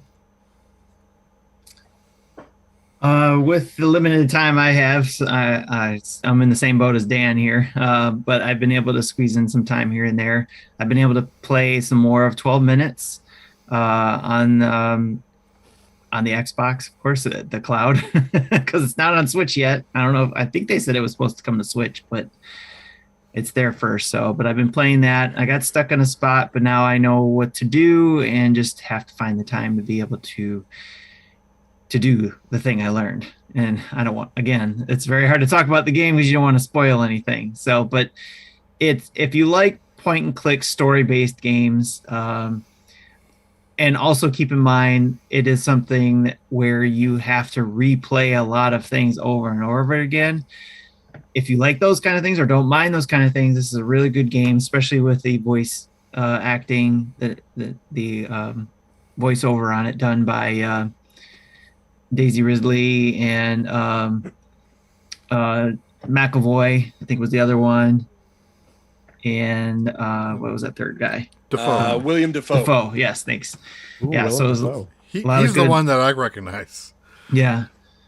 So a lot of good actors, actresses in there doing some voice acting in there, and so it's a pretty good story. Sorry, my cat's deciding to attack things on my desk. Anyways, as they do.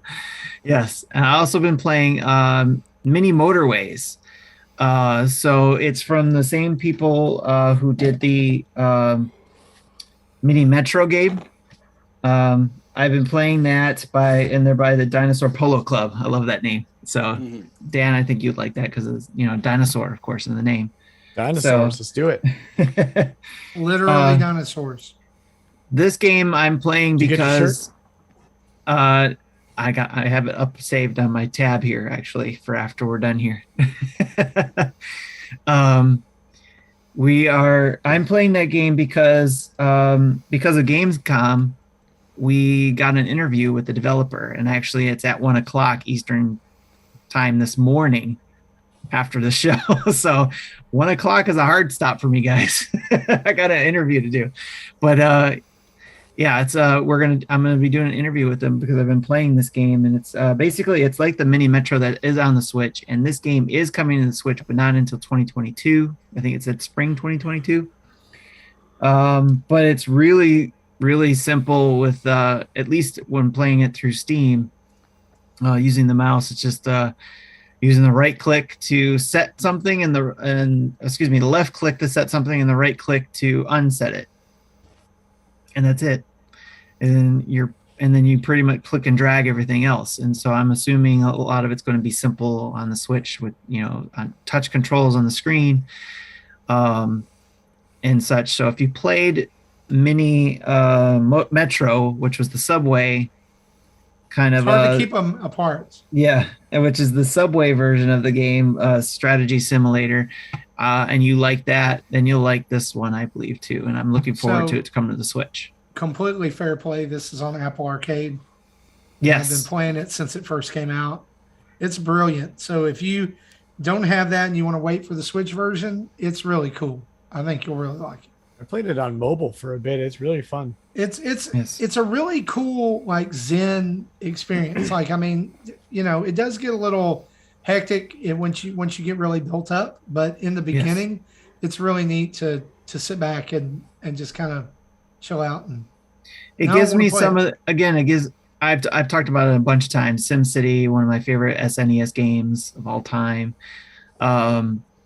And it gives me some of those vibes on it. Just, being able to manage traffic, manage the roads, manage freeways and bridges and stuff like that. So one aspect of SimCity, obviously, if you play that game, you do manage the roads a little bit in there, but the way they do it in the game, simplified, like you said, Zen, but it can get pretty hectic. It's still fun, and you can just see what kind of high scores you get and compare it. I think you can compare it with online as well. So, but I'm learning more about it as I play it. I'm having fun with it, and hopefully I'll get to learn some more insights from the developer, and have that posted as soon as I'm done, hopefully soon. So awesome. Then on deck, I'm playing Townscaper, which is another one of those games where you build up things, but you think Mini Motorways is simplified. I played it a little bit before we got started. This game, Townscaper, is basically you get a list of colors on the left, and that's it. Everything you touch on the screen just happens. So it's basically builds up on an island, little houses, and then the houses build up on itself to make it bigger houses. And then depending on where you're tapping on the screen, I've been playing it touch. I haven't been playing it on my TV screen, but it does have the controls with a joystick as well, but mainly just touch with the screen. I've been able to place, walkways around the houses, and then build up the houses, and then build arches over the water over to the next island, and you can connect islands together and then even connect those islands if you want. And it's just, that's it. Now, again, I think it's meant to be simplified. In fact, the description of it, and I'm trying to get to it quickly here, but the cat is decided to lay here on my mouse. Yep. And just say, look, I want attention. But anyways, it says there's no goal, there's no real gameplay, just plenty of building and plenty of beauty. And that's it. So it's just sit there and, if you're going to bed and you're relaxing, you just tap away and see what you can create, how creative you can get with it. And it's pretty straightforward, and it's out. It's available now. So that's why I'm able to talk about it now. That's awesome. Thank you. Cool. Just quickly before we jump on to, I know Jesse, you got yours right away. Big thanks to the Infinity Bros for the raid in the Twitch chat. Thank you. Yes. Yes, so much. Thank you, guys. Jesse, hit us with what you've been playing, buddy. I tried playing more of 12 minutes, did not get any further. And I think I threw in the towel. I'm like, I whatever I was supposed to get, I didn't get. So sounds like Dads After Dark is planning on doing a spoiler cast episode and asked if I wanted to be in it. I'm like, I didn't get far enough to be of any use, but I definitely plan on listening to it to find out what I missed. Okay, they also tried playing more of Kitaria Fables. I talked about that a little bit last week. We had a review copy for that, and I put out a video talking about it, and I just ended up getting to a stuck point. I think I got to like this castle that's being protected by 2 guards, and there's monsters everywhere, and I think out of like 10 attempts, I only got to the doors twice. And I think it was like the wrong time of day, because time of day matters, so they wouldn't let me in. So and then trying to not die, I died and had to start over again. So I'm like, okay, I think I'm stuck here. I put out a feeler on Twitter saying, hey, anyone else reviewing this? I have questions, because obviously it's not out yet. There's no walkthroughs. So and no one answered. So I don't know if no one else is reviewing this game or what. So that one kind of crapped out on me as well. So also continuing Picross S Genesis and Master System Edition. I am getting further along with that. I'll probably finish that this week. I finished all the Mega Picrosses and about a third of the way through the regular Picross puzzles. And doing the regular Picross puzzles will unlock clip Picross puzzles. So there are 3 of them within this game. Each of them contains 50 smaller puzzles that are part of a larger picture, like 120 by 120 picture. So those are actually kind of fun to do. Then the last game I wanted to talk about is called Adventure Field 4. They kind of caught my eye on the eShop because the logo looks like Final Fantasy font, and I saw that and immediately thought of you. And it plays like a JRPG, kind of like PS1 Dreamcast era ish. It's like made in this, like the original games are made in this game builder type of engine, and so like your characters in the world are built like an old 2D game would be built, with grid-based squares, and everything is really noticeable where you can and can't go. But it's 3D rendered with very low poly models. It looks like it's rendered on a PS1. And the author, who was admittedly English is not his first language, and apparently he couldn't afford an editor because there's a lot of typos, even in its keywords. His typos, so I thought that was weird. And this is the 4th game of a series that he's done. This is just the first one making it to the Switch.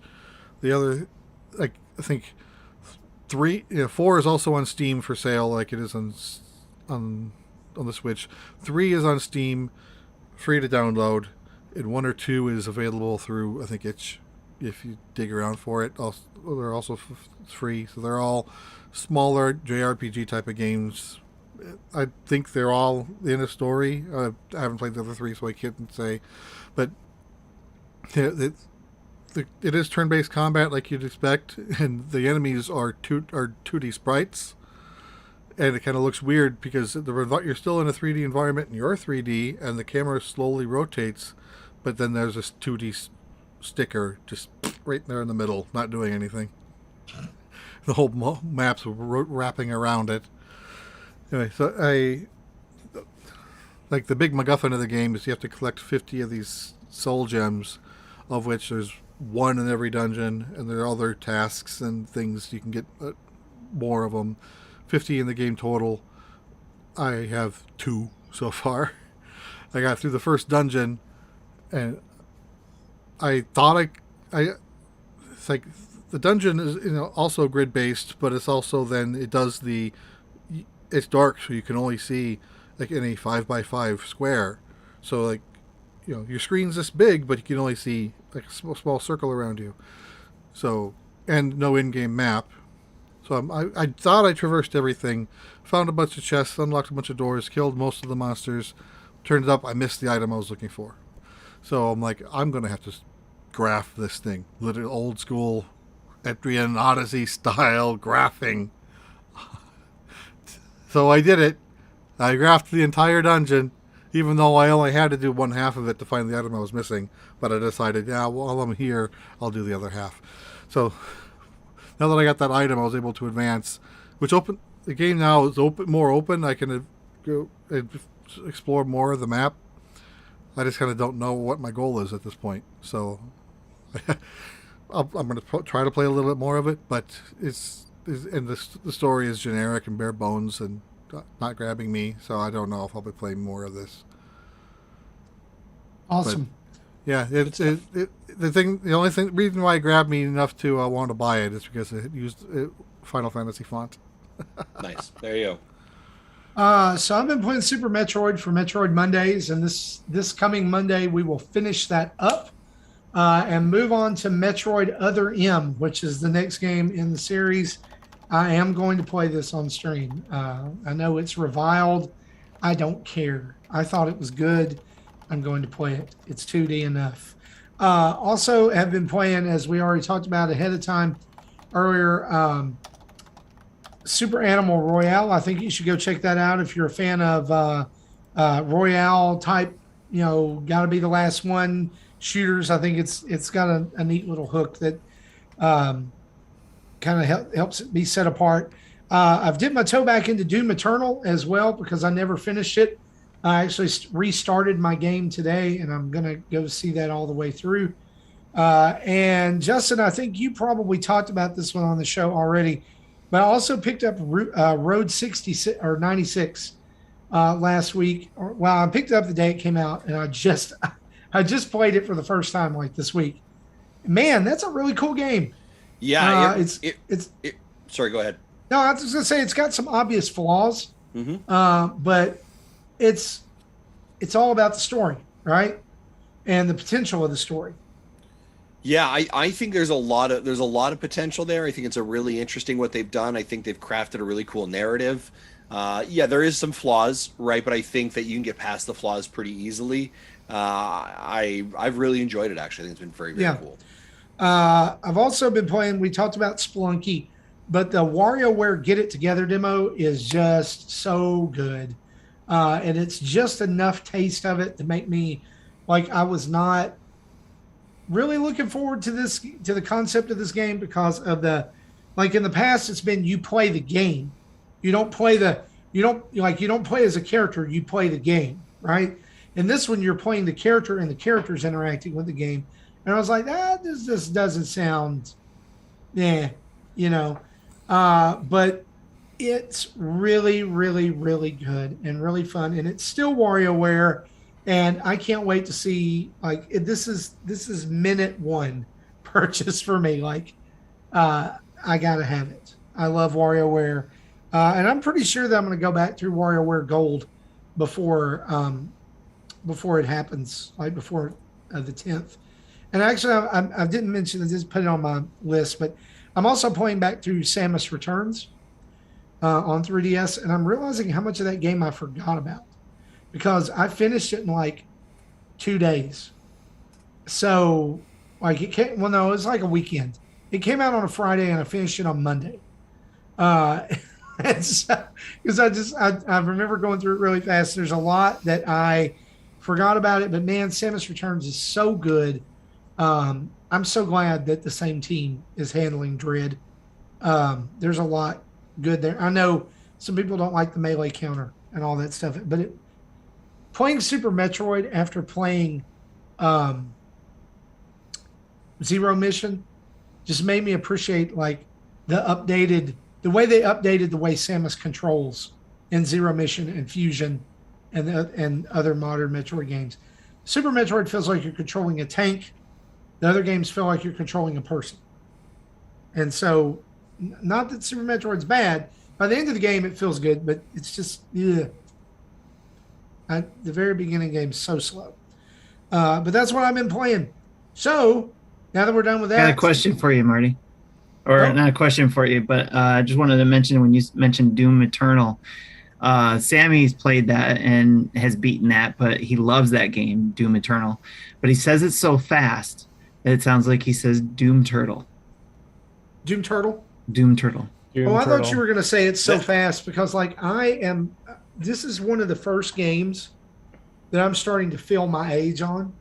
So my God, Yes. it's like coming from what's going on? Just Right. stop shooting me long enough so I can kill you.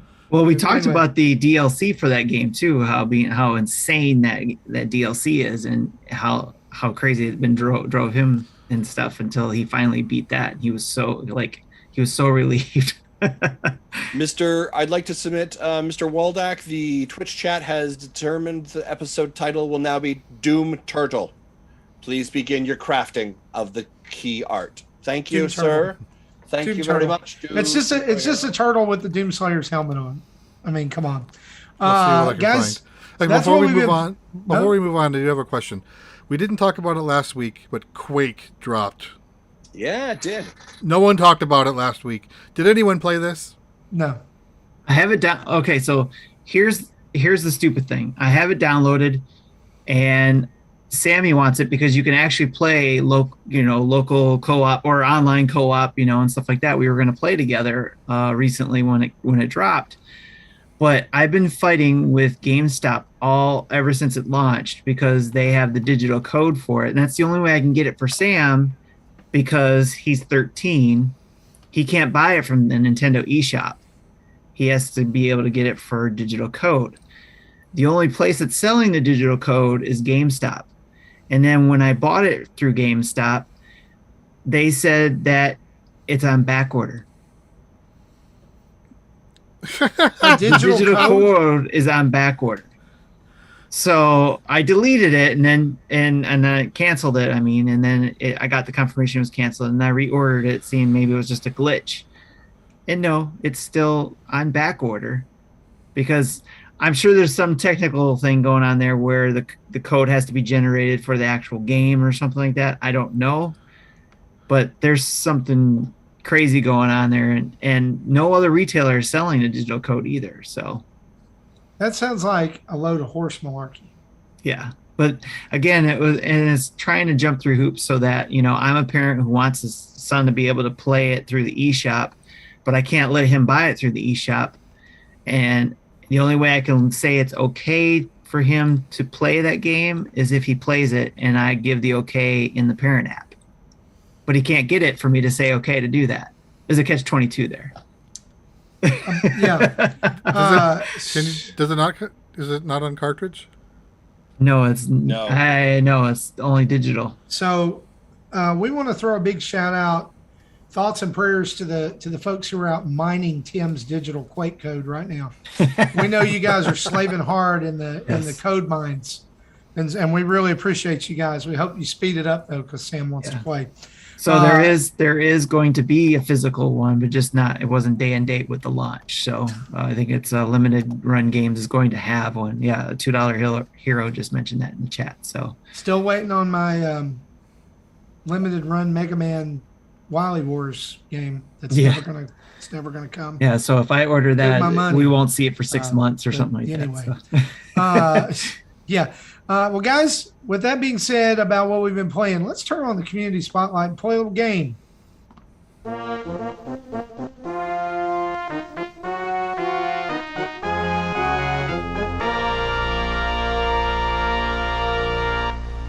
So, guys, our community spotlight right now is clearly squarely focused on Dan from the Retro Logic podcast and fantastic one-stop shop retro gaming store. Dan, we want people to go and buy all kinds of stuff from you and also listen to your incredible podcast. So why don't you tell us where all that can be found?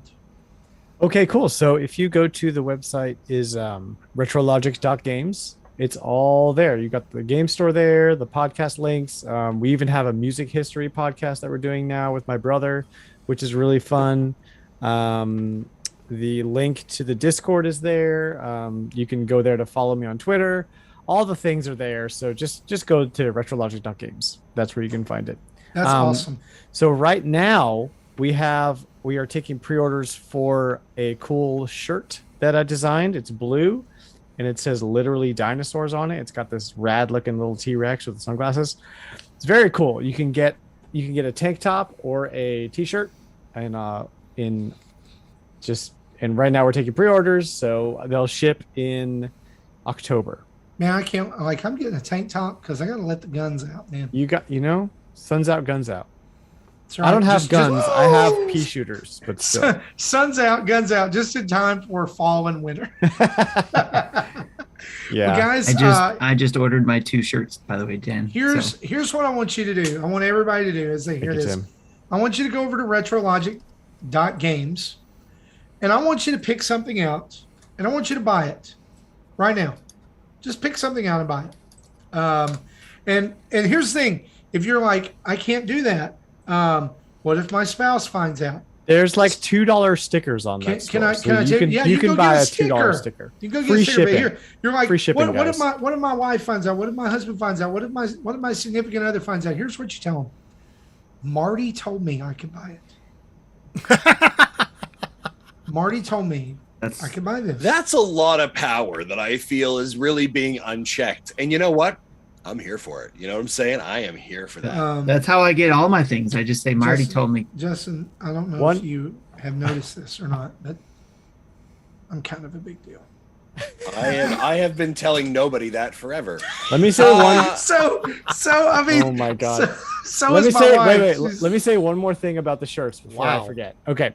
So these shirts are fair trade certified, which means that all of the avenues to make the shirt, the cotton, the knitting, and all of that is slavery free. Everybody's paid a fair wage, it is inked and shipped all in the U.S. So and then you get to support little small business owner Dan. So all up the pipeline with these shirts, it's a good feel. It's Yes. Question here from the Great White North. Yes. Dan, do your shirts ship to the Great White North? They do ship to the Great White North. Free shipping is in the U.S., but I will ship to the Great White North for a very reasonable. All right. I see. We have some of my fellow Canucks in the chat here. Chris, Sean, Kadu. What's up, eh? So order your T-shirts. Did you guys just speak a secret Canadian language? They know. I think so. It was the Kadu call.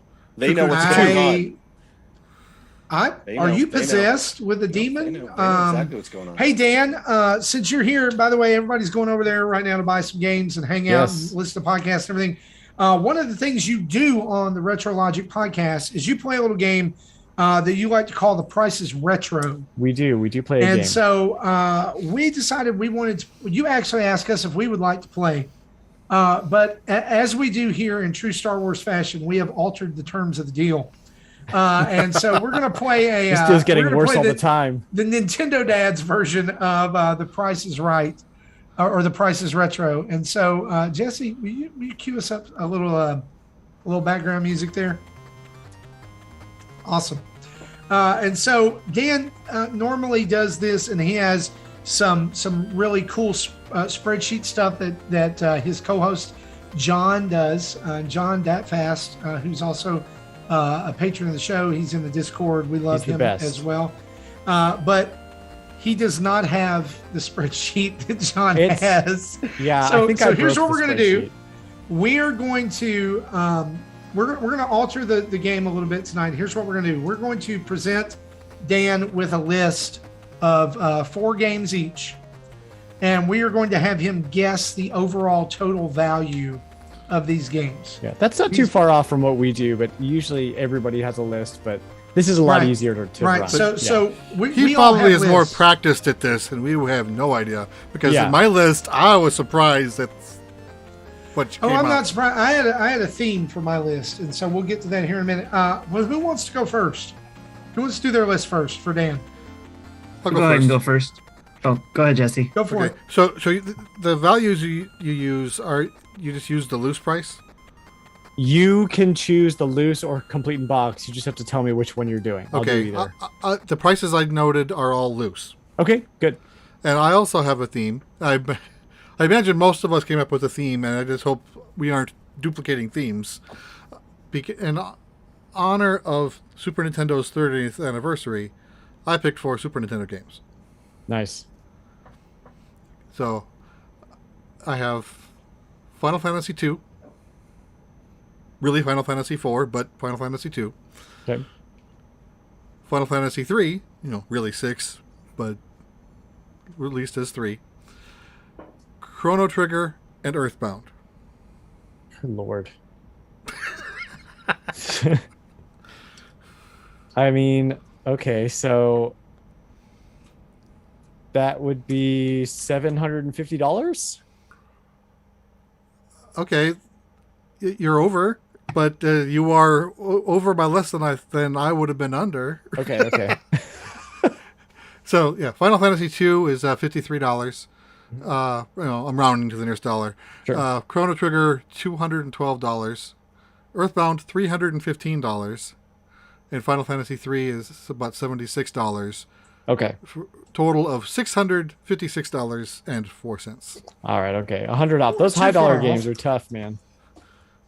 Yeah, Even I was for surprised. Infamous. I'm like, I wish I still had my copies of these games. Yeah. Right. RPGs really are super high. I had all of those, and now I have none of those. And I also don't have any of that money. Right. All right. All of those got traded into an EB Games in Nashville, Tennessee for Game Boy Advance. $6.56. Yeah, they're For probably Game still Boy there. Advance. They're probably still Oh yeah, there. that EB Games is not even there. That mall's not there. Tim, what about your list? Sure. Like you said, in Nintendo Dad's fashion, we like to change a little bit of the rules, and I'm going to do it a little bit different here as well. Okay. I'm going to ask you, Dan, a question, and then we'll go from what you're going to end up going with here. So Okay, the question all right. is you want to buy the Teenage Mutant Ninja Turtles games 1 through 4 on the NES and Super NES. Okay. Do you want to buy them loose, or do you want to buy them in the box or brand new? If I'm going Box. shopping, Yes. they're going to be loose because I don't want to pay any of the All right. prices for the complete box. So stuff. then we'll go with the loose prices then. All right. For Teenage Mutant Ninja Turtles for the NES, Mm-hmm. Teenage Mutant Ninja Turtles 2 for the NES, Teenage Mutant Ninja Turtles 3, the Manhattan Project NES, Mm-hmm. and then of course Teenage Mutant Ninja Turtles 4, Turtles in Time on the Super Nintendo. I've got $135. Wait, sorry. No. Yeah, that's right. 135. 135 loose. All right. You got it pretty damn close. Yes.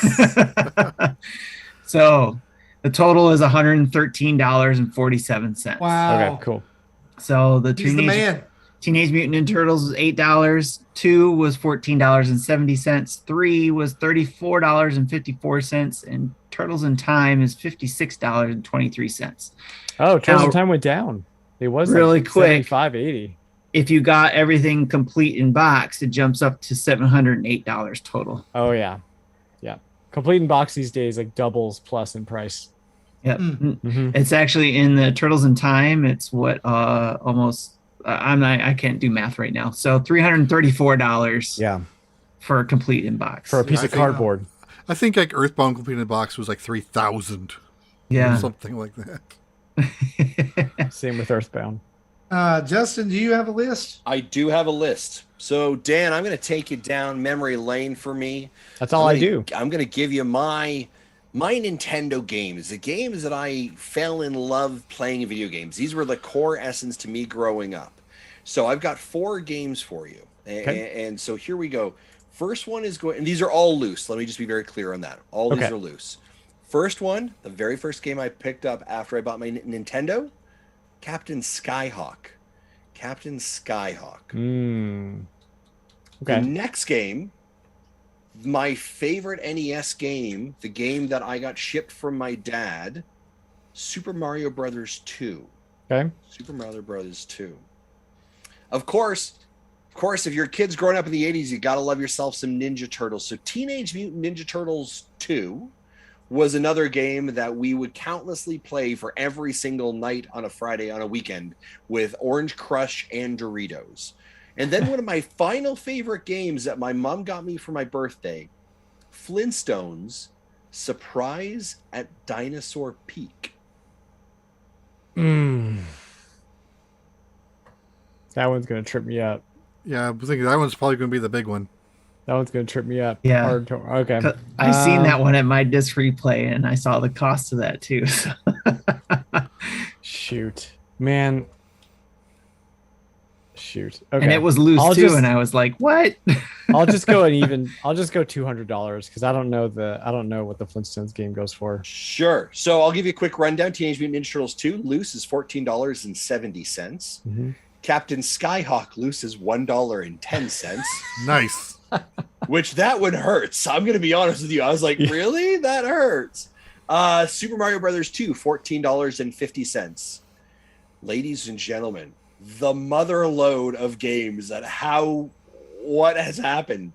Flintstones, Surprise at Dinosaur Park,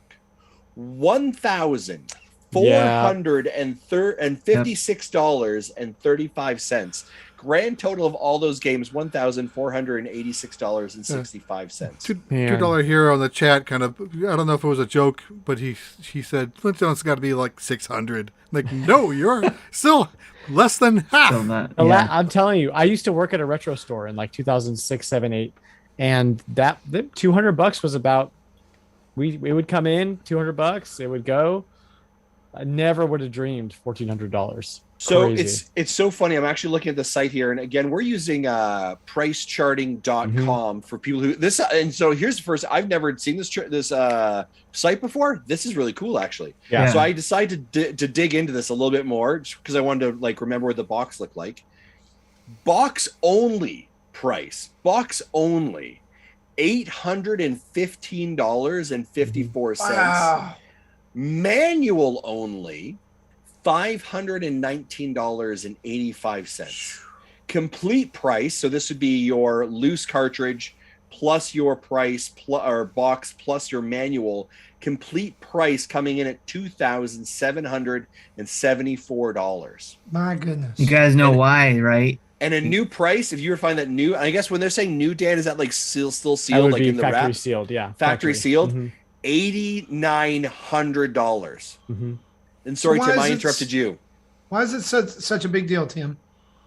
And correct me if I'm wrong, Dan, because I had to ask about this. I don't know. It's because Flintstones was one of the last NES games to come out.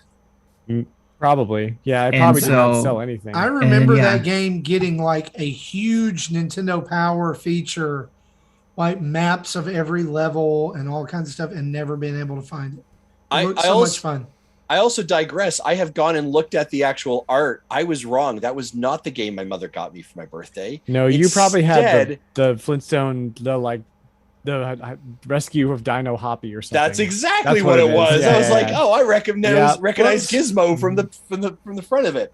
That one is $33. So I still feel like, feel vindicated in some way. But like, All right, Dan, let me throw my list out here. Okay, This let's go. definitely has a theme. All of these are Super Nintendo games. Like Jesse, we're celebrating the 30th anniversary of the Super Nintendo. I didn't even intend this, but anyway, these are all loose. All Okay. right. So the first game is Plock. The second game, All right, like I wouldn't know what that's worth. the second game is Plock. The third game is Plock. And the fourth game is Plock. No, I'm just kidding. No, seriously. They really do have a theme. Here we go. Starting with the first game. All these Super Nintendo, all loose. Okay. Space Football 1-on-1. Space football 1-on-1. Space Football 1-on-1. Okay. Smart Ball. Okay. Faceball 2000. I see the sub theme here. And Balls 3D. Okay. So This list has been sponsored by Manscape. I was just going to say that. So, Marty, one of these games is pretty expensive, and I don't remember the exact price of it.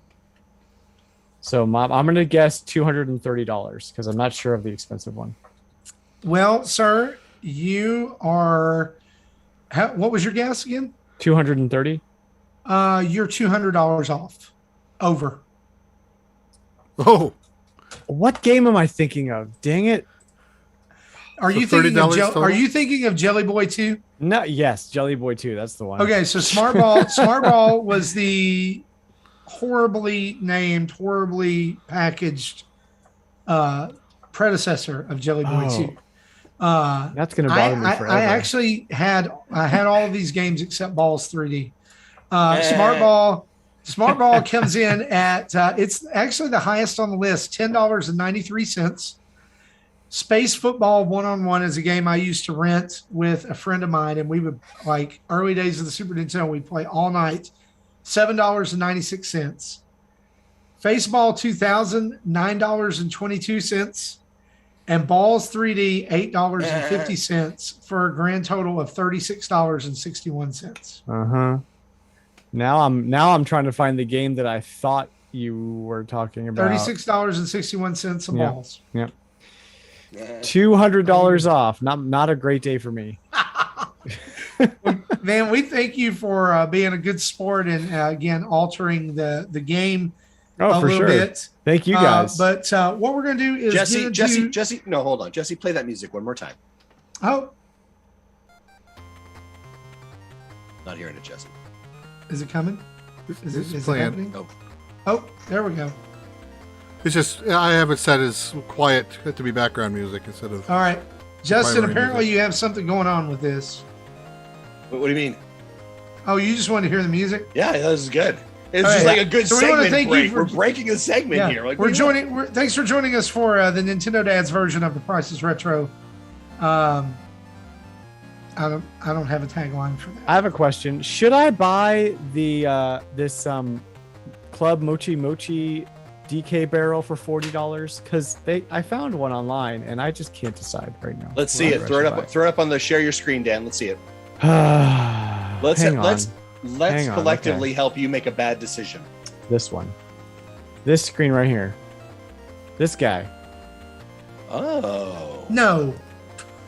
It's a giant Donkey Kong barrel pillow, Marty. That's a yes. You need to buy that. Well, and you know what, Dan? If you turned it around on the other side and didn't show the DK, you could be showing your love for everyone, every old person in America's favorite restaurant, Cracker Barrel.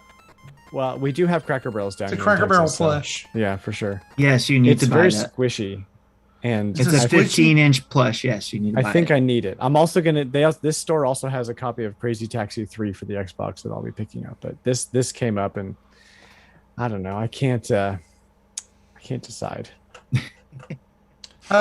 We say bye because apparently, everybody's going to go over and spend money at your store so that you can get a plush. Well, There you go. that's different money, but okay. Y'all go over to retrologic.games and buy something so Dan can get his Donkey Kong pillow. Yeah, I appreciate it. $2 hero was saying yes, you definitely should, and it's super cuddly. Yes. Okay. All right. So here's what we're going to do. Before we get into our questions tonight, Justin, Yes. give us an update since we are Community Spotlight. Give us an update. You ran a contest. We did run a Get people contest. to draw you Yes. as Business Justin. As business You have Justin. some winners. We do have some winners. And ladies and gentlemen, I'm going to share my screen here. Let's see here. Share my screen. There it is. Ladies and gentlemen, I'm excited to reveal to you the Business Justin winning submission. There it is, ladies and gentlemen. Wow. Ladies and gentlemen. And actually, Business Justin wearing a Business Justin hat is even better. That is very meta. This is pretty fantastic. We're probably going to make it into a sticker, maybe a t-shirt. Let's see Nintendo pull that off our t-shirt store. Hey, you know what I'm saying? You can't copyright my face. I like that the icon of the hat is your actual face. I It's think it's very, fantastic. It's a lot going on Now, there. can we get a revision to this? Because I feel like the meta is not complete without the hat of the icon on your hat being With the Business hat. Justin. Yeah, that's a good point. Yeah. I also do like the fact that it definitely looks like I have a mustache. Like I it might need that hat also. right? That's pretty Yeah. fan. Oh my gosh, we should totally make that an actual Business hat. Justin hats. I love it. Oh, I love it. Let's do it. Let's do Wonderful it. So stuff. who With so who Redbubble, did that? it's Who, easy. who won? yeah, Who is that our was winner? that was Charles. Congratulations, Charles. We're going to get in contact with you, and you have won, ladies and gentlemen. You're like, what did he win? He literally won himself a set of Skyward Sword Skyward Sword. Skyward Sword. Sword. I was like, why isn't my brain figuring that one out right now? Swordward Sky Joy-Cons. I know. are Skyward hard. Sword Sky Jorcon. Word Sword Joy Cons.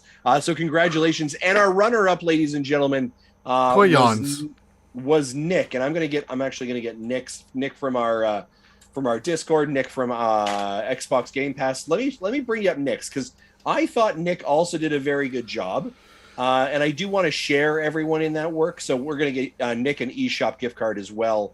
But let me grab this for you, because I don't want to just promote one person's amazing work and not show off just the effort that Nick put in here. Ladies and gentlemen, and there's Nick's. Yeah, there is Nick's. Put a moose on me and what appears to be a Is Justin. Biz I love Justin. it. Yep. Looks like some work done in Paint or Microsoft Paint. Hey, So he tried. Pretty good. hey, that Tried. effort gets them an eShop gift card. That's how our community works. So we're gonna be touching base with everybody and getting them off some of those fantastic stuff. So I really thanks for participating. appreciate too that you were showing us there that you've been playing Xbox while we've been podcasting. Oh, I wasn't playing Xbox. I was just setting it up and making sure that everybody had access to my gamer tag if needed. So that's what's going on there. That's okay. It's all right. Guys, we're going to dive into some questions here from our community. These are all from Patreon tonight. Skinny Matt asks, Dan who? That's a good question. Sometimes I don't know. Yeah. Do you want to respond to that? My response to Skinny Matt is I think I'm actually skinnier than him, but we won't really know. That's not a contest that I can be in. So What's his that's weight? okay. Yeah, I don't That's think what I want to know his actual weight. any of us are in that contest. Next question comes from Eric Plunk, and this is a great question. He says, Dan, name one retro console that you don't currently own that you would like to acquire at some point. And then he follows up with this: what are the games that interest you for that system? Dang. I own all the Nintendo consoles except for like the Virtual Boy, which I have like marginal interest in, but I don't think I'd actually ever play it. And I own the only Sega console that isn't like older than the Master System that I don't own is the Saturn, and I don't want to pay Saturn game prices. So if it's a gift, then I'm probably going to go Saturn, and I'm going to go with all of the like working design RPGs, just because it's a whole like series of games that you can't even touch under the price tag of $200 a pop. So I would love to play those on an original system. That's probably my answer. Yeah, I would say Saturn and working designed games. Awesome. I'm getting a bunch of blank looks from all of you except Jesse. So I mean, I know what you're talking about, but it's just I'm trying to remember what games those are. Shiv UK. Yeah. I'm sorry, Jesse. I was going to say, if I were, Virtual Boy is like the obvious answer for me. All the other like Sega consoles, I don't like really know anything about them. Maybe Dreamcast might be interesting. Yeah. But again, I don't know any games for them, so like there's like no reason to have the console if I don't have any interest in any games. That's fair. I had a Virtual Boy once, and it made me want to throw up. I would really like a Virtual Boy. There are two things that I would like. I would like a Game Boy again because I had an original Game Boy and that's gone. And I would like a Virtual Boy. And I don't think I played a Virtual Boy once. I think like you, Marty, I was like, and my head hurts now. Yeah. But it's more like the iconicness of what it is. You just want to have it. To Right. That's my I want to put thing. it. I want to put it right beside the Wii U and say, and this is Nintendo's failure museum. Like, Do you know what I mean? I would like love just right to beside grab each a other. Virtual Boy, just throw it up on a shelf. Yeah. Yeah. Like that's not what I'm like.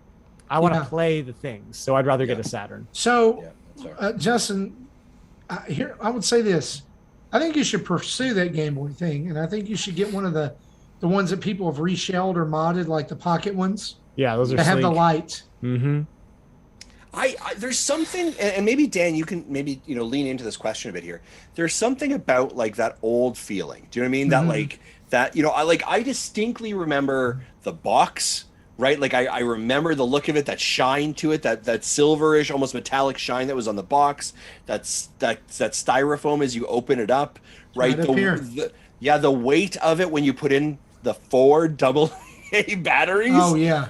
Right, Yeah. that red light glow, the tactile feelings of it. Like there's so much associated with that stuff, and I kind of like want that the tinny speaker. Ding. Yeah, like I kind of want that pure effect. Like I hear what you're saying, Marty, and I love that idea, but I kind of like it. And The reason I say that, I bought a Game Boy off of eBay about a year and a half ago. Somewhere in this bag is a whole Game Boy. He's holding up I a bought one deconstructed off eBay, Game Boy. And I had to take it apart. I had to clean it, and it still didn't work. So the only reason I bought mine is because I hunted one down that had the original box, because I was like you, that Nice. box was so cool. I wanted the box, and really I wanted just the box, and it was a bonus. It came with the Game Boy, and the screen on it's not great, and I mean it's okay, like it's beat up kind of. it's not how you remember. And they degrade over time. I would like a pristine Game Boy. But here's what I've noticed is that in my 40s, that screen is really hard to look at. That's why I said I think you should go for the one with the light, because if you want to play the games, if it's about the tactile thing, then go get a Game Boy. But if you want to play the games and enjoy them, Because you need a light.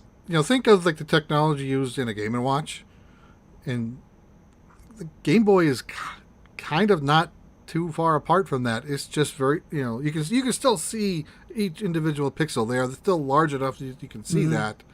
And they're just turned on or off as needed. Justin's not going to go buy a Game Boy.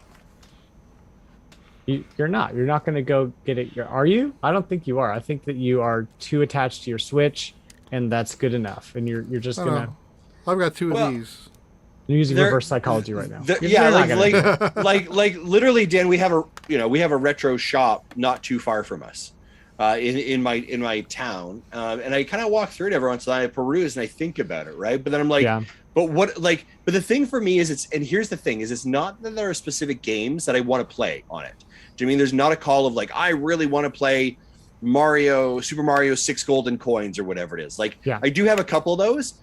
But it's more the association with the memories attached to it, if that makes any sense, right? Like I remember saving up for my Game Boy, and I remember we were traveling in the U.S. and I had saved up my money. We were actually in Disneyland, California, traveling with my grandparents, and I have set aside my money. I'm going to buy a Game Boy in the U.S. and I don't know why that was super important to me, but I'm like, I'm going to do this. I'm going to get a game. Probably exchange rates. Probably, right? Like we're literally going to Disneyland, and that's the thing I'm thinking is I want to do this video game thing. And I remember we're driving to Disneyland. We're driving past like a Target or a Zellers or Kmart or whatever it was. And I remember like saying, I bet you they have Game Boys there.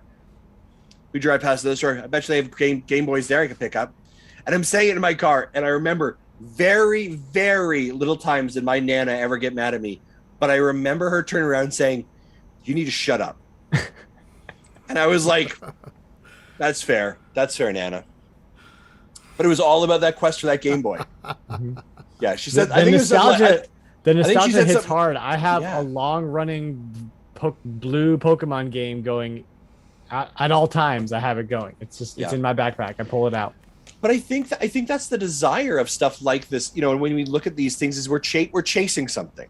Right, like, would you not agree that like the retro culture, the whether and we can move that idea from whether it's video games to Transformers to Ninja Turtles to whatever it is. There's a thing that we are of an age now that we're chasing, right? Maybe it's a simpler time, maybe it's a nostalgia memory, but like, how does that play into kind of like?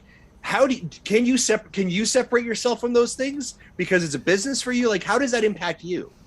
Yeah, I don't think you can separate yourself. At least I can't. Like, there's anytime like I order some games online to flip or to resell, it's like Christmas, right? Like you get the box and you open it up and you're like, oh, this thing and this thing and this thing, right? Like, I have to separate the store from the collection, right? Because I'm also a collector, so I'm not gonna like get high on my own supply, as it were.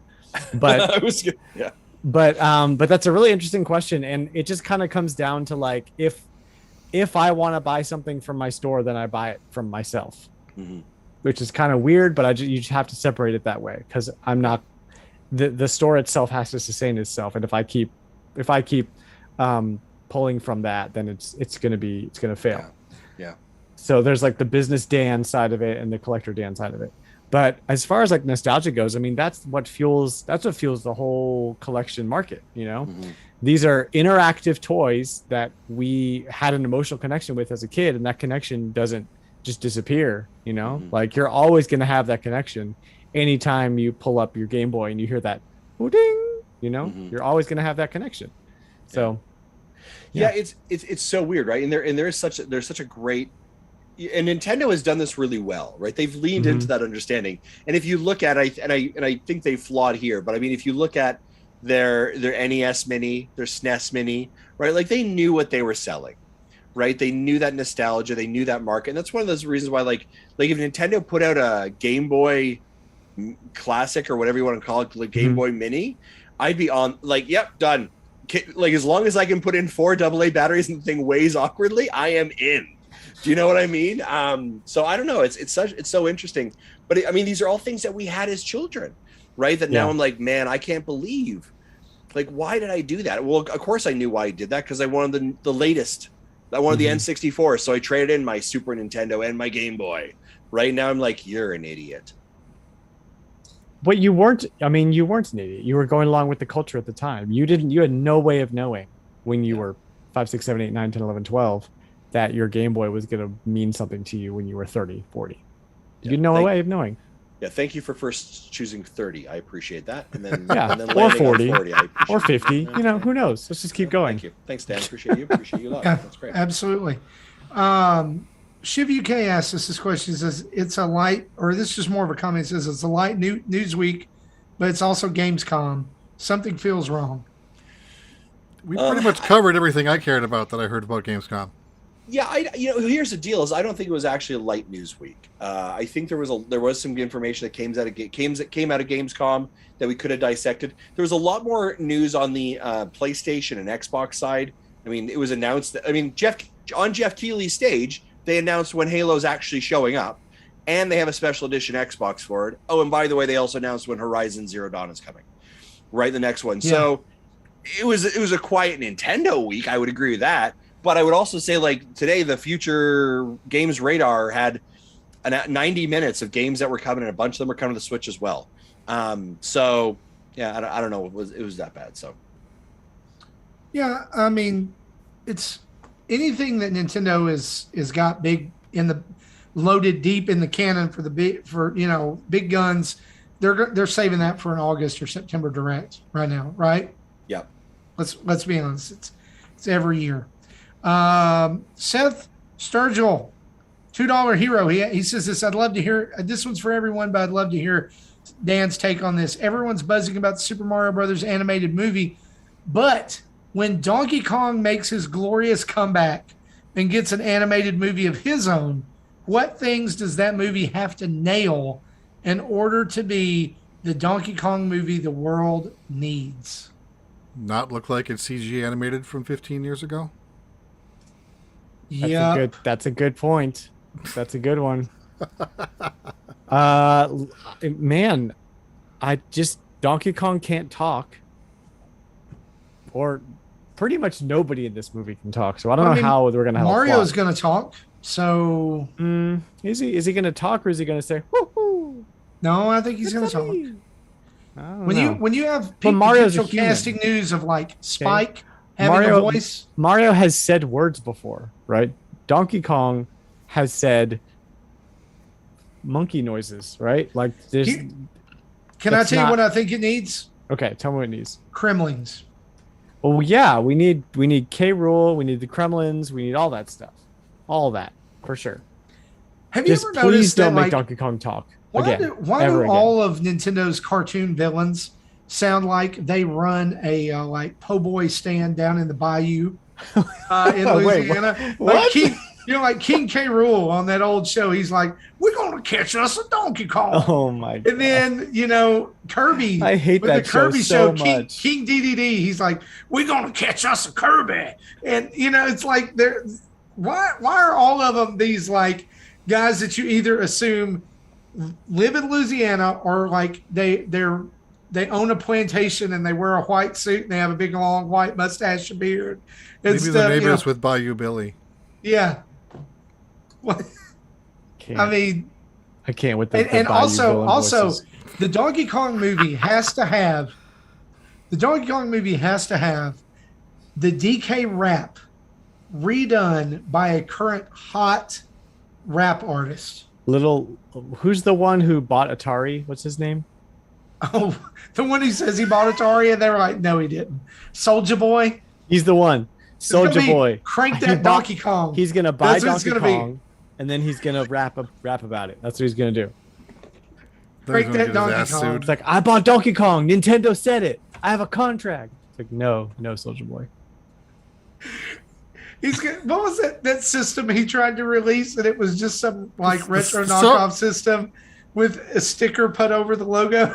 Soldier Game. Wasn't it God. called the Soldier Boy?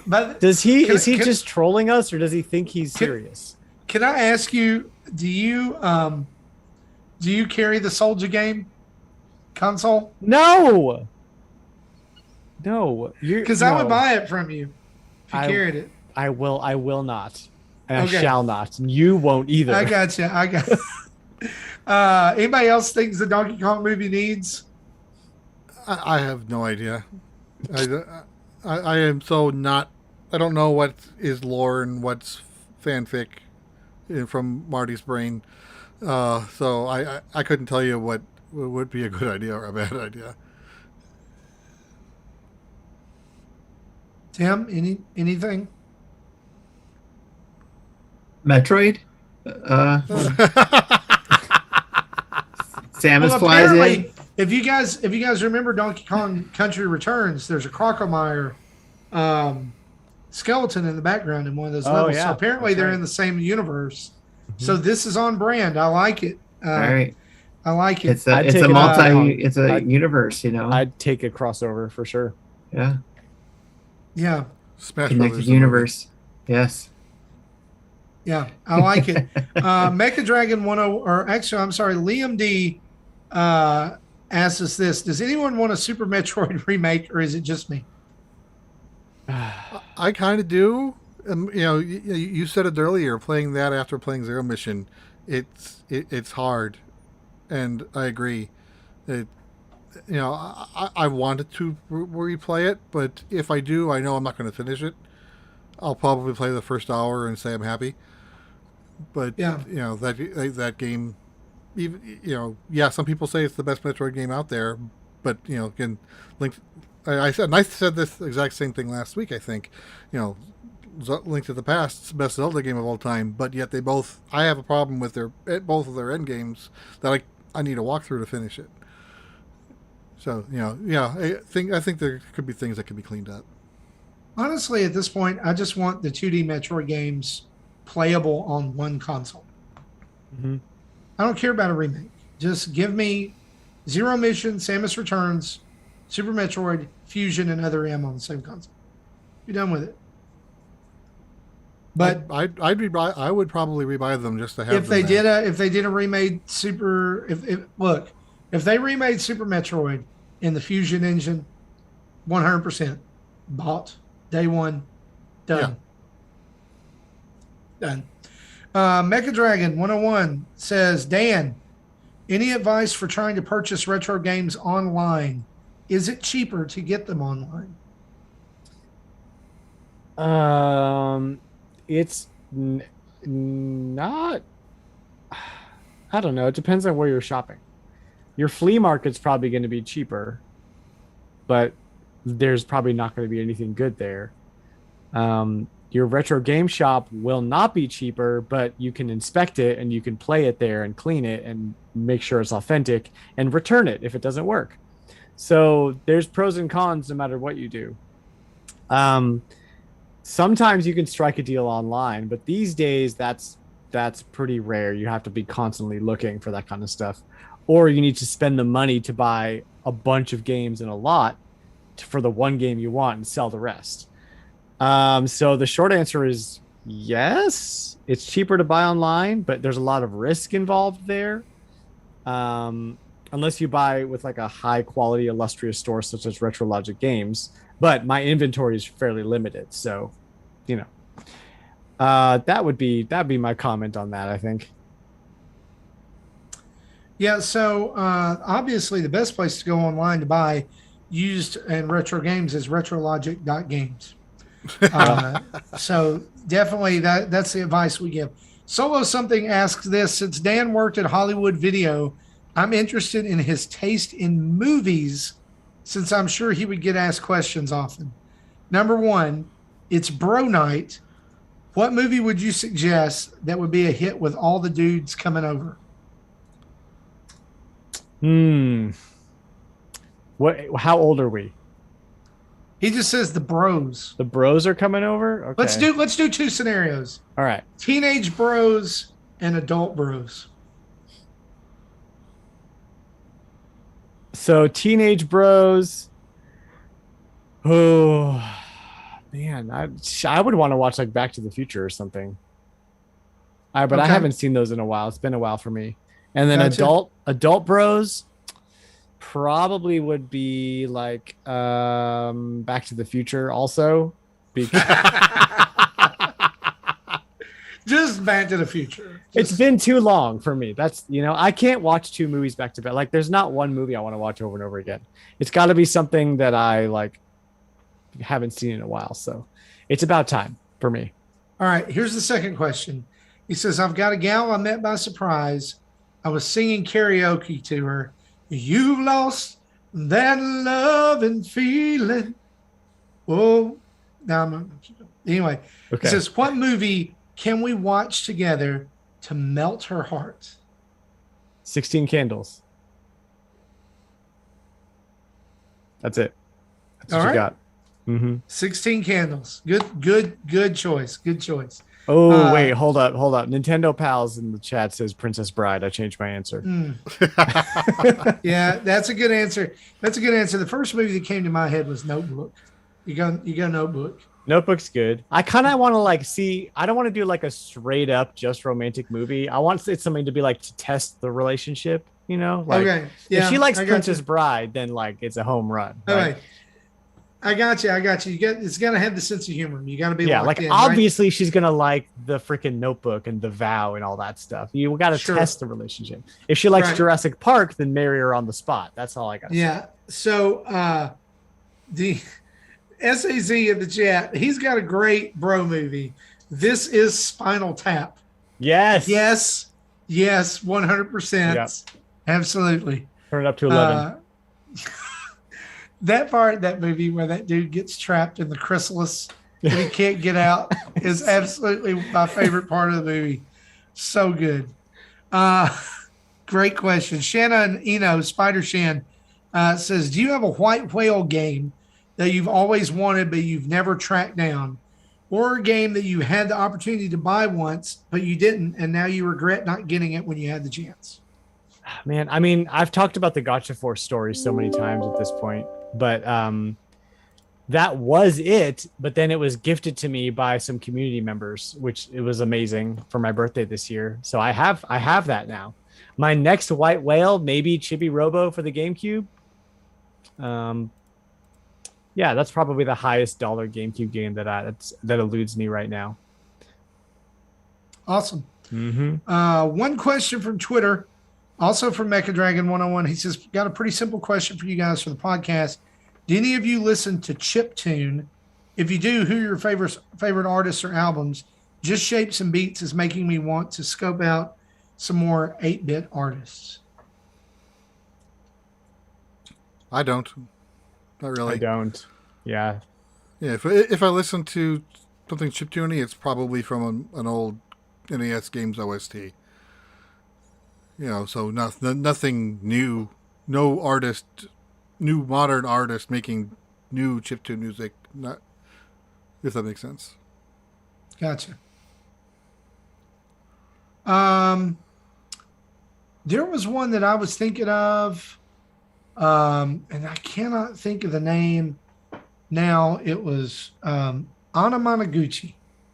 A few years ago, they got really popular for blending chiptune with actual instruments, and they were actually using I think an NES or a Game Boy on stage. Anamanaguchi. It's in the chat right now, Mecca. That's one. Another one that I would recommend to you, and this is my thing right now. I think he even replied to his own question, and I hope the answer isn't Anamanaguchi. Oh wow. Well, that's my the thing that I'm really into right now is lo-fi music, and Game Chops has some amazing stuff. Hylant has some amazing stuff. And if you're not looking for chiptune, I would say what you got to do. Here's what you got to do. You got to go listen to Mega Ran. Yeah. You got to listen to Mega Ran because he is my favorite person and rapper and video game enthusiast. He is genuinely like, I met him at Classic Game Fest a couple times, and he's just the coolest freaking dude. Mm-hmm. So go listen to his rap. He He's seems also like he would be really talented. cool to hang out with. Yeah, he's super cool and really talented. And the fact that he doesn't do, the fact that he does like all kinds of Mega Man stuff. Mm-hmm. Oh yeah, I'm sure. Yeah, his Bubble Man song and y'all the Wily song that he did a few years ago with the Mega Man 2 Wily music. Oh my gosh, this stuff rips hard. Mm-hmm. So good. $2 Heroes got some great recommendations in the chat. Disaster Piece, Snail's House, Smiletron, Hyper Potions. Yeah, so good. Extra Lives, if you're not into chiptune, they do full band covers of music, and they've got several albums on iTunes and Spotify. And they've got some really cool stuff. I remember back in college listening to the Neskimos and the Mini Bosses. Oh, Mini Bosses was sick. So these days, the Bit Force do metal covers of like the Power Rangers theme song and Captain Planet theme song, that kind of stuff. So they're pretty sick. As in for full bands doing covers, I would recommend the Descendants of Erdrick. They were at Classic Game Fest this year, and they're awesome. They're from Austin. Dragon Force stuff or Dragon Force? No, they do a bunch of things. Like the first time I heard them, they were doing a Castlevania song. Anyway, Tim's got to log out in like 5 minutes, and he has a secret question. Yeah, Tim, what is this? You have a secret question? What is going on? Yes, I have a secret question. I was asked specifically to not put it in our notes because I have to ask it blindly to Jesse and Dan. Okay. This question because this person, and I'll reveal who the person is once we're done here, but they thought you guys would know, and Marty, feel free to answer if you know.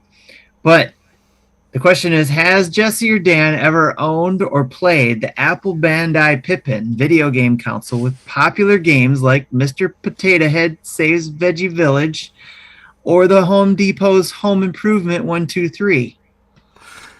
Oh, wow. No, I have not. So I don't even think I know this one. I have seen one before at Classic Game Fest, but it was non-functional. What's the name of this system? PIPPIN. Apple Bandai Pippin. I've heard of the Apple Pippin and heard it was just flopped. I didn't realize Bandai was involved. And so I've seen one before, and I have held the controller, but I have not played that. That controller looks awful. It looks like the PS3 controller. Is that a trackball on it? Yes. Wow. It's pretty smooth. It's actually not a bad controller. But yeah, the console itself, the one that I saw, was non-functional. It was just there on display. It's like a boomerang. Yeah. It's pretty crazy. Wow. That's the PS3 concept controller, right? That's a 1996 console in North America for $600, which is probably why nobody bought it. Right. Yes. You know, That was if I had $600, I would have got a 3DO. that question came from Bruce. Oh, The Bruce. Tugo Bot. Pippin. I love Bruce. Awesome. Bruce is my favorite. Hey, Yes. Love you, Bruce. while we're Thanks for the here, question. before we move on to voicemail, and Tim, I know you may have to slip out. Yes. Mega There you Dragon go. was wondering about you gone, Tim? All right, we'll see you, man. I'll say goodnight and thanks, Dan. I'll talk to you again soon. Yeah, see you guys later. He has an interview in 10 minutes. Yeah, Dan, Mega Dragon was wondering about your take on what's going on in the world of retro game auctions. Just in a Oh. nutshell. Is he talking about the Weta Yeah, Heritage yeah. Gaming situation? Oh boy. Did you, Okay. Did you see the video I linked how- in the Discord? Yes, and I read a bunch of stuff about it. How deep do you guys want to get with this right now? Because this could be another hour of the podcast. Right. And so I think I don't think we want to go that deep. He just like, wants my take like on it. Just buzz it like yeah. fly over. Just go. Everybody just needs to go watch the video. It's an hour-long video. It's very in-depth and it covers a lot of stuff. But basically, one guy is either the president of or on the chair of both the Weta rating company and the auction house, Heritage Auction House. That is an extreme conflict of interest because he has influence over how games are rated and how games are bought and sold, and which rating company gets the highest bids. The major suspicion right now is that these $1 million sales for NES and Super Nintendo Mario and N64 Mario games are actually him buying and selling his own game to get headlines to market Heritage and Weta, thus creating a false bubble for retro games, which is incredibly nefarious and horrible. Like, So it's disgusting. So if you're in the Discord, it's in the controversial room. For those who aren't, look for Carl Jopes, Carl with a K channel. The video is called "Exposing Fraud and Deception in the Retro Video Game Market," and the thumbnail says "Scam Alert 2 million?" with an arrow pointing at Mario Brothers. Right. So Mega Dragon says he hopes it doesn't kill the market. I don't see this as killing the market. It's not going to kill the market. The real danger, honestly, like if you're a collector, you have a collection. So like the value of your games is immaterial to you because you have the games already. It's going to kill future shoppers and it's going to kill local mom and pop retro game stores. Okay. Retro Logic is going to be fine. I don't rely on the money from Retro Logic to pay my bills. That's a hobby. But if you own a retro game store, what's going to happen is the price of everything is going to shoot up. If the bubble happens, it's going to shoot up. Your trade-in values are based on the current evaluation of what that game is worth to resell it.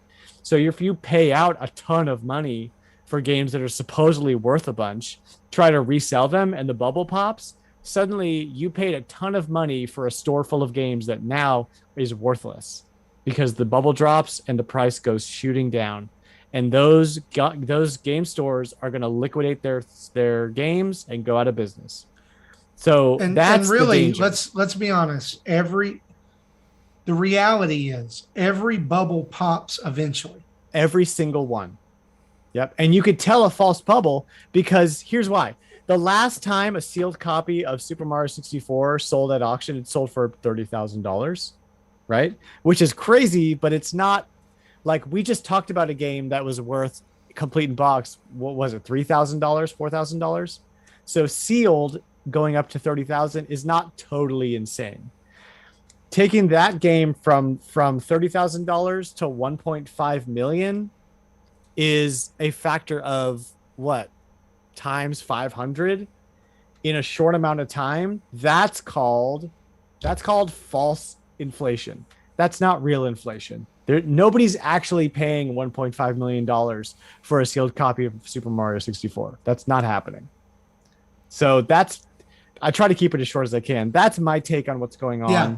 It's incredibly dangerous for some idiot's greedy, stupid, like And it just ends up hurting way more people than just those two. When the bubble pops. It hurts shoppers, it yeah. hurts store owners. That's the worst of it. Absolutely. We're going to close out this community spotlight with a voicemail. Jesse, I think you've got that from Christian. So if you'll play that for us, please. Hey guys, my name is Christian, and I'm a longtime fan. I really enjoy your content. I know this guy. You guys have been part of my weekly regimens of sanity, so definitely appreciate you keeping me on the right side of things. Anyway, my question to you guys is, are you actually the gamer? What I mean by that is, my wife and I, we don't necessarily game with each other very much. I'm usually the one who plays the video games. She's the one that sits around and watches her shows or reads her books. And I think that's pretty much typical around the board for most husband-wife situations. But I've come to notice recently that when I play story-driven games like Zelda or Metroid, even sometimes Mario, I've noticed that my wife will actually put her book or phone down and tell me what to do. For instance, if I'm playing Breath of the Wild, she'll say, hey, go to that tree, chop it down. See if there's a treasure chest behind that rock. Crack that rock. Stuff like that. So instead of making the game be 30 hours to beat, becomes very quickly 100 hours to beat if my wife's involved. So, are you actually the gamer? Also, side note, if you call my wife a gamer, she'll get upset. So please, don't tell my wife that I think she's a gamer. I think she is, though. Anyways, guys, thanks again for your awesome podcast. I'm subscribed to your YouTube channel. I have the bell. I have the notification set, and I'm always involved with your stuff. So thank you so much again. Have a great day. Awesome. Dan, I'm going to let you field this one. Do you and your wife, does she join you in gaming, or does she even care? Or because I know we've got listeners on this that are across the spectrum. Absolutely not. 0% games with me. I have to game when I'm elsewhere, because if she's around and I'm playing a video game, then that's not okay. So that's just what it is. It is what it is. Everybody has their thing. Jesse, what about you? Yeah, well, we have our own separate games we play individually, and like the only times we really play games together is like Jackbox or something like that with a group of people. And and then lately, if we had a group of people, it's normally board games like Dominion or Cards Against Humanity or something like that. But so I really don't have this. I don't know if we can call this a problem, but it's I don't have this issue in my house. If I play a game, it's my game. And yes, I do think that your wife is a gamer. Gamer doesn't always necessarily mean that you're the one playing the game. It's if it's kind of a state of mind. So, you have the curiosity. You want to see what happens if you do this, even though if you're not the one holding the controller, you're still having that brain is still turning, and you're just asking someone else to do it. So I mentioned earlier about with Lego Star Wars that's like kind of my wife and I's thing. She played Animal Crossing for a little bit, and then she said it was sucking up too much of her time because she would sit and play for like 2 hours straight at a time. She gets real. The game is not meant for that to happen. When well, I know, but she was like going around and like arranging things and okay, fishing and paying. It was in the early days, paying off her house. Was she doing time crimes? No, we don't do time crimes at our house. But anyway, so she said that she was spending too much time on that. But like what I've noticed about her is she'll get sucked into a particular game. Usually right now it's mobile games, and she will obsessively play that until it's done. Like, she legit had to delete Candy Crush off her phone because she was like, this is a problem. I can't deal with this. And I've now had games like it's that this, before. I have like just delete. there's this cooking game that she's playing where she has to like tap something to put an ingredient and then it cooks and then tap it again and you serve it to somebody, a Diner Dash type thing. She's playing that right now. And we had a conversation actually about it yesterday. And she's like, it's not really that it's a good game. She's like, it's just I zone out when I play it. And that's my thing. So like we actively play the Lego stuff and I'm glad for that. Zoning out, I know about, that's me and Picross. But she's not like right now she's home. She's not going to like pick up the Switch controller and be like, let me play Tetris or let me play Mario. Or, I mean, she grew up, she had an NES. She didn't have anything other than that. So would I love it if she was totally into gaming and would sit and hang out? Because we used to do this. Like we used to play like I remember playing Kingdom Hearts 1 and 2, and she would sit there and she'd be like, all right, we'd buy the guide, and she would sit there and read it and tell me what to do as I'm playing. I enjoyed that, but that was pre-kids. That was like, now she wants to read, and she does stuff like embroidery and all kinds of stuff. Yeah, Seth said she's killing demons in Doom Eternal. She wouldn't even know how to start Doom Eternal. No, in Doom she wouldn't even know how to get into the Doom Turtles. She wouldn't even know how to get Doom Turtle running.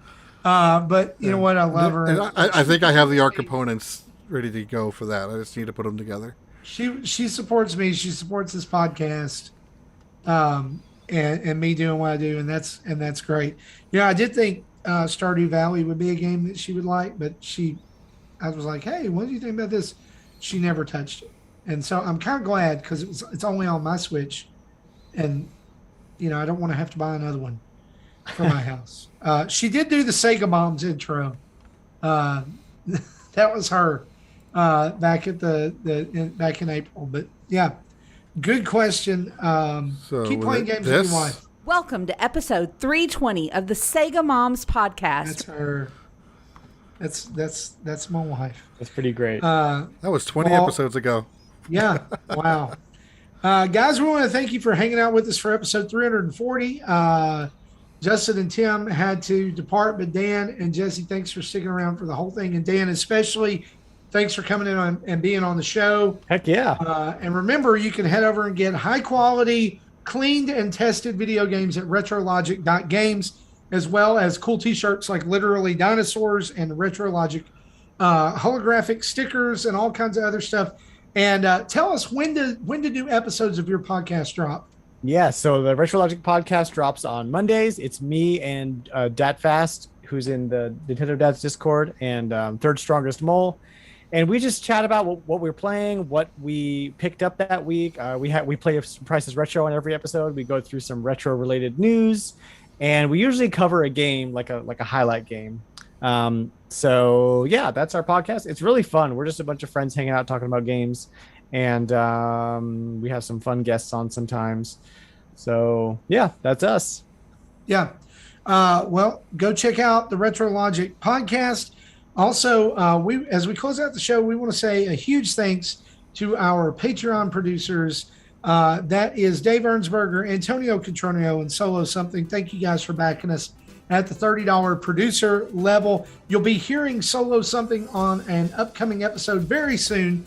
And Antonio, we definitely want to schedule out and get you on as well. So shoot us a message over on Patreon and we'll get that scheduled. Thanks for our over 5,600 YouTube followers and almost 1,100 followers on Twitch, and the 16 Twitch subscribers who actually get access to our Discord server as well. If you have an Amazon Prime membership and you're not currently using that Twitch Prime membership at all, we would love for you to come over and do that with us.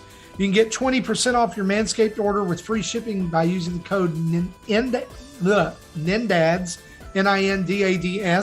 And be sure to check out our merch store, nintendodads.org/merch, where we'll have some new stuff up very soon as well. You can check out our website. Find us via email at nintendodads@gmail.com, or call in like Christian and leave a voicemail at 929-25-NDADS. That's 929-256-3237. I want to say a big thanks to OC Remix for the music we use during the show.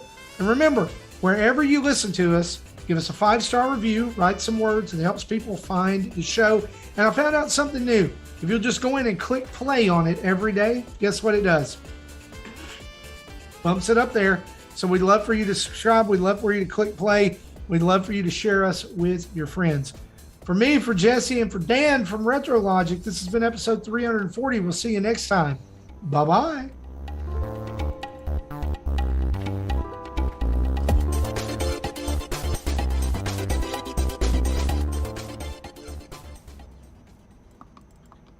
Thank you for listening to Nintendo Dads. Justin, You boob! I hate you all.